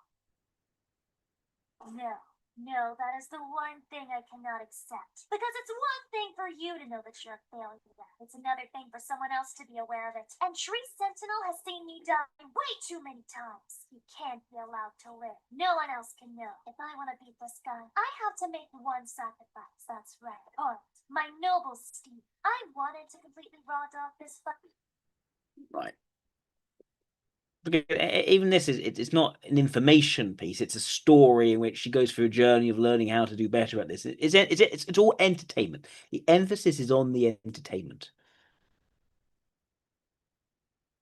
Lucy Pie is self-conscious about her age. These are actually interview. Okay, let's take a look at this. I'm literally 18. There's not a day of my life has been spent not being 18. You're 30, cuz TV. Yeah, nice trying to get me to say that I'm 30. I'm not a hag. I'm not a hag. I'm young and youthful pilled. Young and youthful pilled. I took the fountain of youth and I slurped it all up. And now I'm a youthful girl forever. Wait, hold on. I have an Oni-chan, guys. Let me show you how youthful I am because I'm like an emoto. Not Winslow Oni-chan. Hi, Not Winslow Oni-chan. Aren't I your super youthful emoto? Your 18-year-old emoto? Not Winslow Oni-chan? It's true, right? I'm super youthful. What is she saying?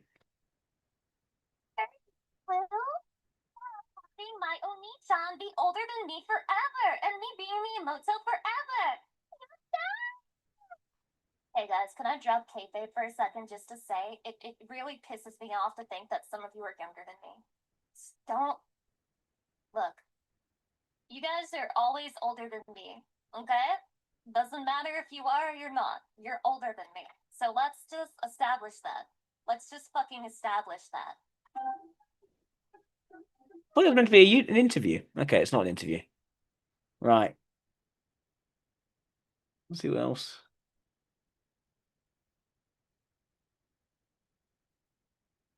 Let me reread this.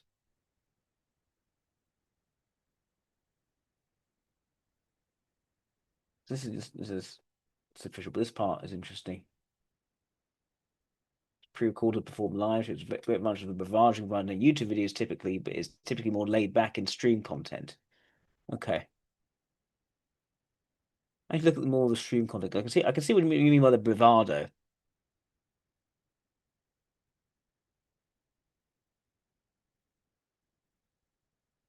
Counter the main.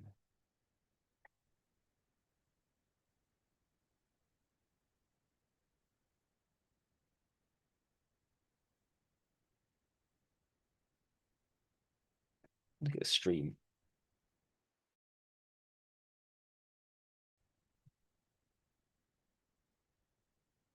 There we go, live. There we go.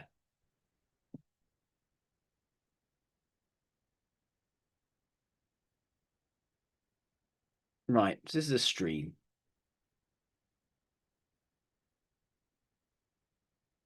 This is the same person. I think it is. Sometimes I don't. Like, how do they decide that? Is this the same person? Oh, man.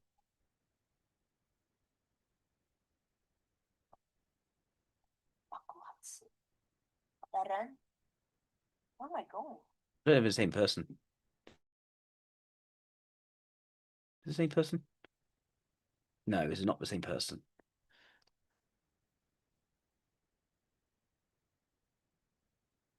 I go to her lot. Here we go. Let's do it this way.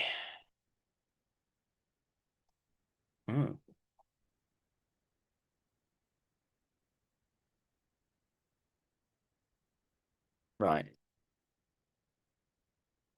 A lot of attention's gone into creating this sort of visual aesthetic. Is that the problem? No TTS, no big deal. Damn, I'm the only one who can hear it. I am the only one who hears the TTS. It's a bunch of people telling me that they love me. So this is a stream. So everybody has to listen to it as well. Doesn't seem that Clearly different. that's what people want here. TTS is a cock block everywhere. Yeah, welcome to the fucking shit tube, I guess. Now all you have is nothing but TTS. The old shit that I never changed. We have the Maid Lucy Pyre alerts. Same shit I've had on here since the last time I streamed here, which was ages ago. Lucy, you're beautiful no matter what platform you're on. Well, they fucking hate me, bro. They fucking hate me. They don't want me there. They don't want me. Sure, for streams, gonna like that very much. Thinking, and it's based on what everybody has been talking about on Discord. And I still feel like I'm no closer to the truth than I was before. Because there are a lot of people who say that it's because, Lucy, you are acting like a whore. Well, in which case, every VTuber should be banned from that fucking degenerate, nasty website. Or two, maybe it actually is something to do with my clothing that was just not good enough for them. And if it's the second one, we're in big trouble because there are several things it could be, you know? Like, God knows what it is in particular that got the Twitch staff into a tizzy. No one really knows. No one really knows. Wait, guys, is tizzy like a joke on autism? Like having an autistic meltdown? You sure got into a tizzy over that, and it's like autism, a tizzy, an autistic meltdown. I think I just cracked the case on this phrasing. Twitch just hates VTubers and loves fleshies. I wish it didn't feel like that. I wish it didn't feel like that, you know? I don't hate that I got banned so much as I don't know why they banned me. They just sent me something very vague with shit that didn't actually happen. Do you want me to read you? You want me to read you the email that they sent me? I'll read it to you. Just hold on. Just hold on. Okay. They seem quite energetic. This is a stream. This is live. It's not a video, pre-recorded video. Content. Ooh, I didn't know I was jerking people off live on Twitch. That's crazy. I mean, it is very sexualized. Listen, you guys, what if I got banned because of your TTS? What if I got banned because of your TTS? I know you guys didn't hear that, but that guy just said those tits look heavy. Can I hold them up? What if you guys are part of the reason? Like, what if you guys are getting me in the scope? I mean, I think this person. I don't think SCI. I think this person is what I call a contrarian type. Their ethics is the stubborn part, not the sensation. The sensation, I think, is flexible. Yeah,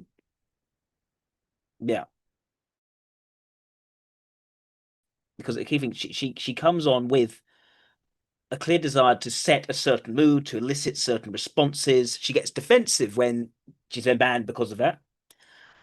And from what it says in at least in the description here, she goes between adversary in a very light-hearted way. It's like it was play adversarialism, and then being more sort of laid back and courting praise from people.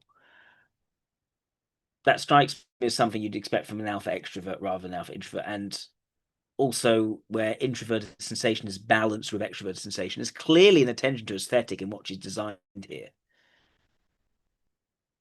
But also it's interesting that, you know, there's this sort of demon aesthetic, like a role playing, but there isn't anything actually dark going on. It's more, oh, tentacles, you know, that sexual and cheeky and, you know, weird and naughty. But it's not. There's nothing actually demonic, despite the demonic aesthetic. It's almost sort of made sort of cute Japanese girl. 360 no scope with the Twitch style because they think I'm soliciting and selling sexual favors because you people send in TTS messages like that. What if it's your fault? And yes, I am victim blaming because the greatest victim here of all, Chatty, is you who has to use YouTube chat of all things. I'm sorry. Somebody just said that YouTube is better than Twitch.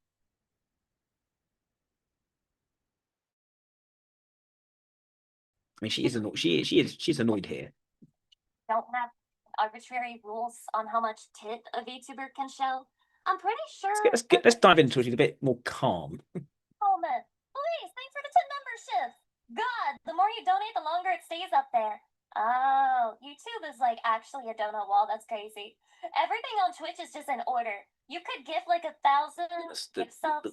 The artificial boobs jiggle quite a lot. How can you not say this is sexual? It is clearly sexualized. May the Oiler Wars begin. May you all fight, kill, and die to be at the top of the chart. Let them fight. Mortal Kombat! Dun, dun, dun, dun, dun, dun. YouTube is ranked play. Oh my god, they have ELO. There's Oiler ELO on YouTube. That's crazy. Vimeo is YouTube for adults. Vimeo is not real and you have to let go. I don't think that anybody is actually leaving YouTube anytime soon. I think that's a lie that people tell themselves to like sleep better at night, but I don't think it's a real thing. Yeah, climbing the YouTube ladder. I am on the YouTube ladder right now as we speak, Chatty. That was Crazy Frog, not Mortal Kombat. Shut up! It's fun. I like Crazy Frog too. Thank you, Alex. I appreciate it. 40-year-old. You think about it this way, it's similar in a way to what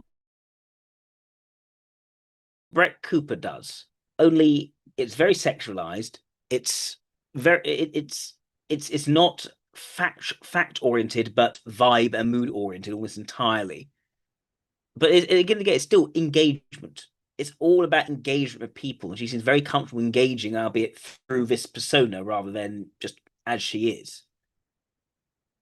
So I'm inclined to think ESE for her.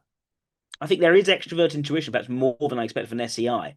There is a sense of there's a transgressive sense of what she does. She's trying to cross boundaries and lightly provoke people. And I'm not inclined to think an SEI would do that so much. I think their comfort filters are a bit high up, and that seems to be the main thing for an SEI compared to an ESE. Maybe more inclined to do this.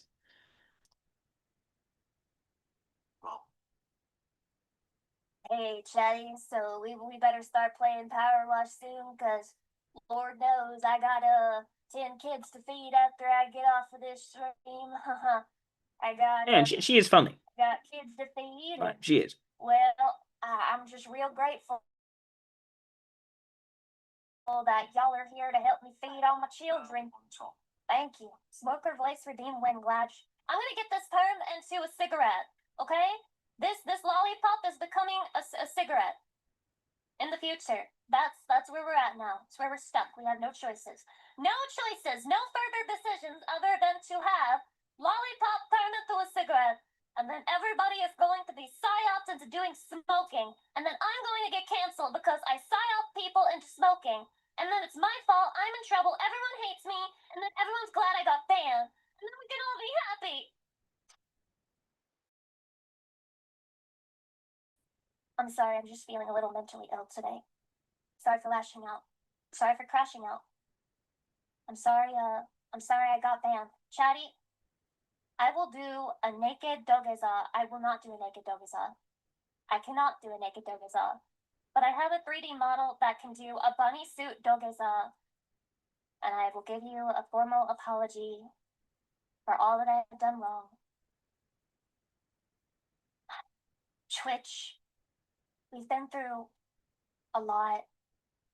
And I just want you to know that even though you've been such an abusive lover to me, I'm willing to look past it and forgive you. And you're right, it is my fault. I'm the one who's crazy. I'm the problem. So I'll just apologize for everything I can think of that could be a problem. I'm sorry for giving my chat extremely sexy green screen content live on stream, because I love them so much that I wanted them to have it, and I wanted them to use it for whatever purposes they saw fit. I'm so sorry for doing that. I'm sorry for being based. I'm sorry for not being a real life woman. I'm sorry for not being a 3D VR chat. There's no sincerity here at all. There's not sincere. Flesh hoes that you donate money to on your alt accounts. Right. Sorry, I'm not one of them. I'm sorry I zoomed in on my model to show off the way that it looks piece by piece instead of revealing it all at once. That's on me. I guess VTubers don't do that. I must be uniquely bad and uneducated about the whole situation. I apologize. Did you say thank you? That comes at the end. First, you have to admit you're wrong I'll go a bit further in. so massively. I still think Okay, my now friend she's takes gaming. it with hot sauce and cottage cheese thing. Takes what? You can't just say takes it. When you say takes it, people think of something completely different. You need to specify what you mean takes it with what. Incest jokes? I've never made a single incest. Yeah. Oh. I'm You thinking think ESC. fell off? Maybe I should watch Rick and Morty. Maybe like they've made the I am. I'm not sure what else particular. would make sense here. Maybe I mean, just maybe Eiley, but I'm not seeing Eiley as much. I don't think ESI is likely. Red herring. It's there are lots of this whole idea of creating this persona, making things sort of provocative. It doesn't seem to be what an ESC would want to do. It's not relationship driven. It's about the persona. It's about the emotional elicitation. behind them the entire time. It's very lighthearted. The creator stopped writing. The co-creator and writers dropped the ball multiple times. Then the creator got canceled for half bullshit, half. That's a bit sus to say. I think she's very in touch with all of her moods, the enthusiasm, but also when she's annoyed, that comes across very clearly as well. So clear broadcasting of her moods and emotions. I think there is extrovert sensation in there, but I don't think it's valued. I think introvert sensation is more present. There's clearly an attention to aesthetic, and making things quite sort of sensuously pleasing is important, even though it's all a fake image. Yeah, and I think there is extrovert intuition in there as well. The sort of kind of wacky ideas that come through in these videos. It doesn't quite make sense for an ESI. There's no clear direction or longer term intent behind it. It's let's do this video about tentacles because that's it's provocative to talk about tentacles. It's clearly going to be sexual in a very degenerate Japanese way, and playing with ideas of degeneracy is a key theme here.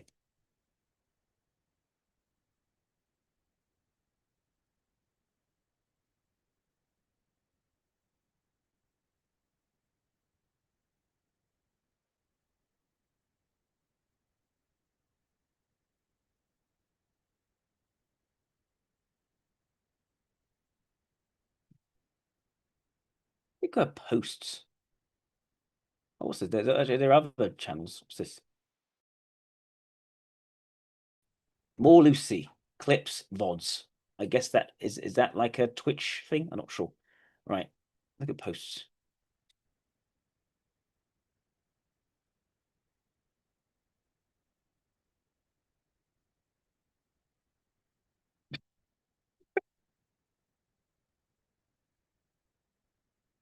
Right. Yeah. Degeneracy is a very ongoing. She's very open about that.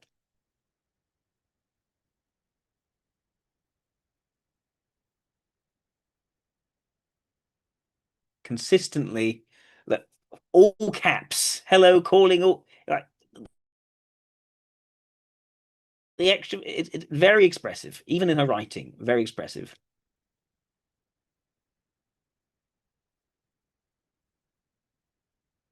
Would you still love me if I were a worm? Again, it's courting emotive responses. And an ESI wouldn't do any of this. I'm turning you into a Pokemon. Sorry. Also, whimsical. Frequently whimsical stuff. Like, there's no deeper point to it. Let's look at the VODs. Oh, psychology experiments that really should. This again, it's the trolley problem, but it's just pure rage. Take a look at that. Oh no, a trolley is heading towards 5 people. You can pull the lever to divert it to the other track, killing 1 person instead. What do? Of course I pull the lever. Easy. Fucking easy, splat. 73% of people agree with you, 27% disagree. That's crazy. It's crazy to disagree with me. It's crazy to fucking disagree with this one. This is the easiest trolley problem that there is. Oh no, a trolley is heading towards 5 people. You can pull the lever to divert it to the other track, killing 4 people instead. What do you do? My logic must be consistent! My logic must be consistent. I can't break this early. I can't break this early. I pulled the lever. 68%. Okay, not that much of a difference. Not that much of a difference from the last one. Oh no, a trolley is heading towards 5 people. Wait! My life saving? Why the fuck are my life savings on the train track? Okay. I was thinking it's odd for her to, for having said ESC, it's odd for her to bring up a sort of a philosophical moral problem, which is the trolley problem. In other words, okay, she's been given this sort of online questionnaire experience, and she's sharing with you her going through this.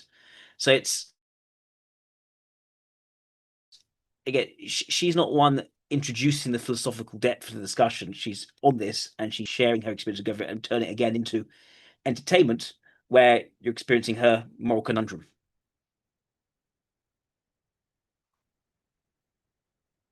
Wait, Shadi, it's fine. My life savings, I can just make more, you know? I can make more money, but I can't bring people back to life. I can't bring people back to life, so I of course I pull the lever.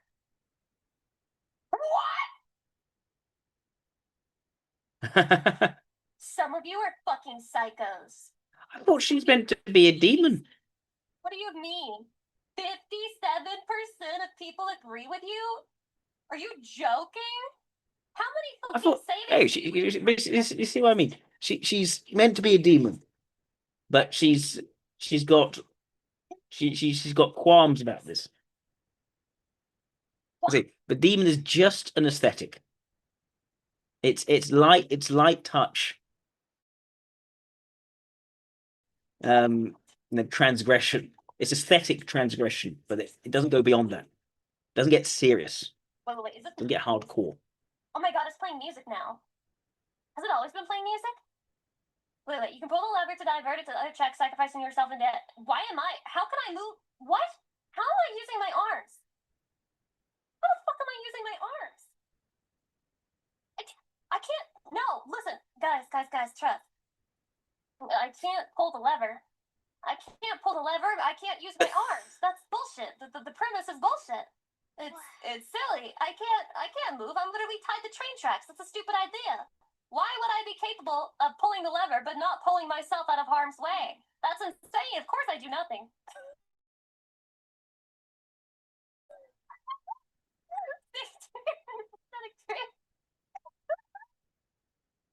Daddy, it's kill or be killed in this world.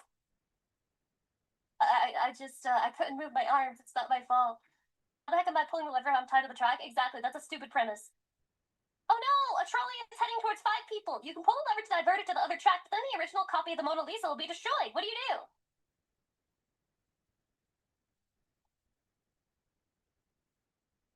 I think people who collect original art pieces and spend like billions of dollars on them should be put in their place.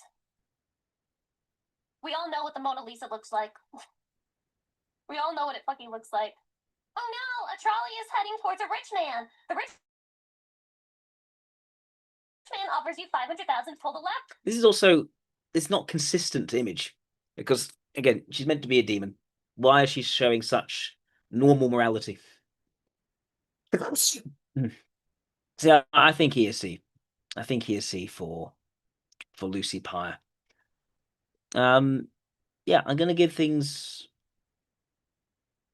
Yeah, I think I can answer a few more questions in the next sort of 4 minutes. If I don't get another super chat, I think we should probably draw this to a close. But yeah, I think just as a summary so far, ESC for Lucy Pyre, SCE for Brett Cooper, and LII for Russ Hudson.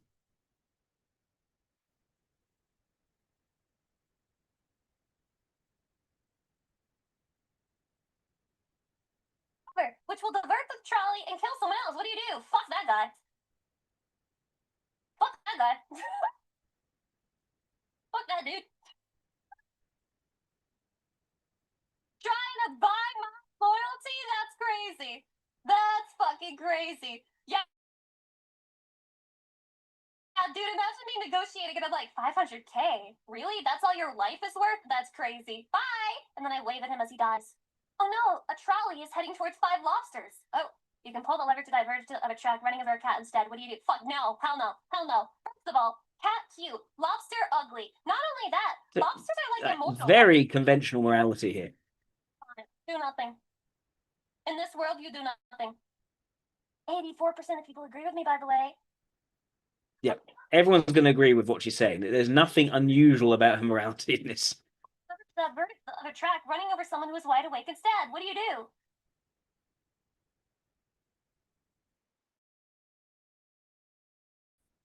What do you mean won't feel pain? What? What do you mean won't feel pain? That's crazy. Same logic still apply. What? They'll wake up instantly, probably, unless something is wrong with them and they can't wake up. But they die before wake. No, no, no, no, no, no, no. Chatty, no, chat. My logic has to be consistent. This changes nothing. This changes nothing. I pulled the lever. I'm sorry, one guy. I'm sorry. 49% only agree. What the fuck? Those people are gonna wake up, bro. Those people. Those 5 people, they're gonna wake up. They're gonna wake up one day, okay? And then they're gonna be fine. They didn't say that they were in a vegetative state or anything. They said they were asleep. They said they were eepy. They did not say they're like fucking vegetables in a hospital or something, okay? Oh my god. Oh no! A trolley is heading towards 5 people who tied themselves to the track. You can pull the lever to divert it to the other track, killing one person who accidentally tripped. It's interesting how she said, my logic needs to be consistent. My logic needs to be consistent. Like, she's aware there is a need to maintain consistency in what she believes. But I don't think it's a strength of hers.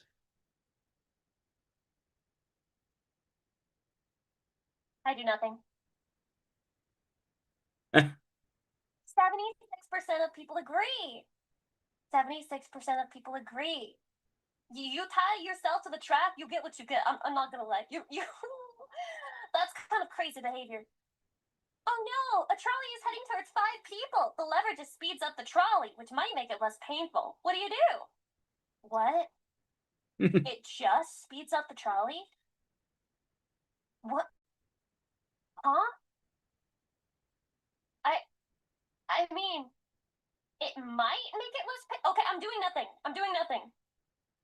I do nothing. I don't want to be responsible. 28% only. What the fuck? It said it might make it less painful. You guys are just pulling the lever for any reason, aren't you? It said it might. It doesn't do anything guaranteed. You prolong their suffering? No, I didn't. No, I didn't. Their suffering was going to happen anyway. It might be less. Just because it might does not mean that it will be. I don't want to be responsible. You don't want to be implicated in it. Yeah. Far from all, thank you for the sub. Welcome. Welcome. It's not worth the implication. These are fun. No, I like the lever. It's got more oomph to it. Oh no, a trolley is heading towards one guy. You can pull the lever to divert it to the other track, but then your Amazon package will be late. What do you do?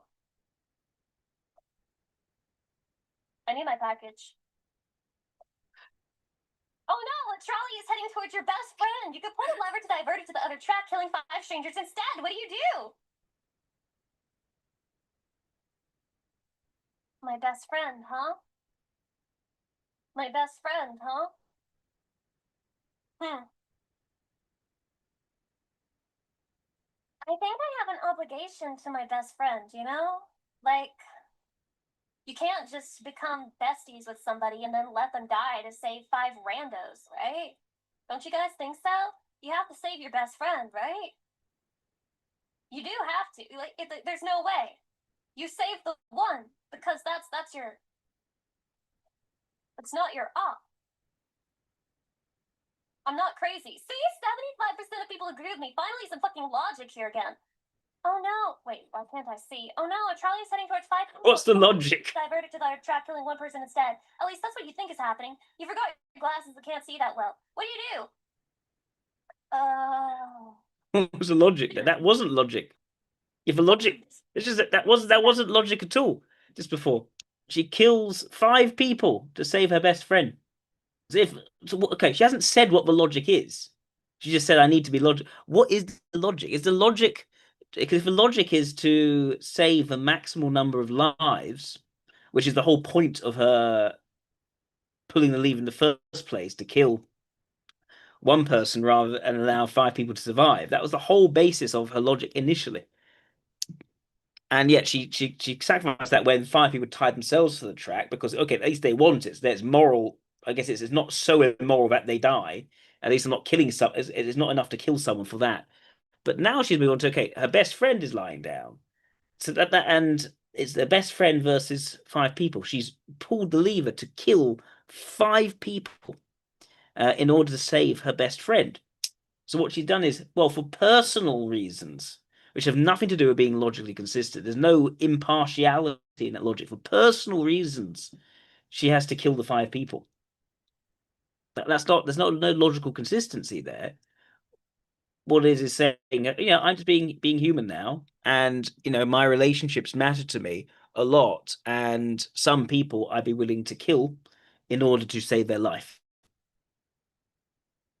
So yeah, again, I don't think it. I think an ILE would struggle with that one especially. If they're trying to be logical, but for her, I think the emotional reaction takes over. Again, I think that's another good reason why I think ESC is better than our ILE here. Anyway, I've been talking for a good amount of time. I can see there have been any further super chats. So I'd like to thank everyone for making a super chat. Thank you, Isaac. Thank you, Pale Valkyrie. Thank you, Inner T6. And yeah, just looking forward to the next time we do a celebrity typing session. It should be this Sunday because this is Wednesday instead of last Sunday. So it will be next Sunday.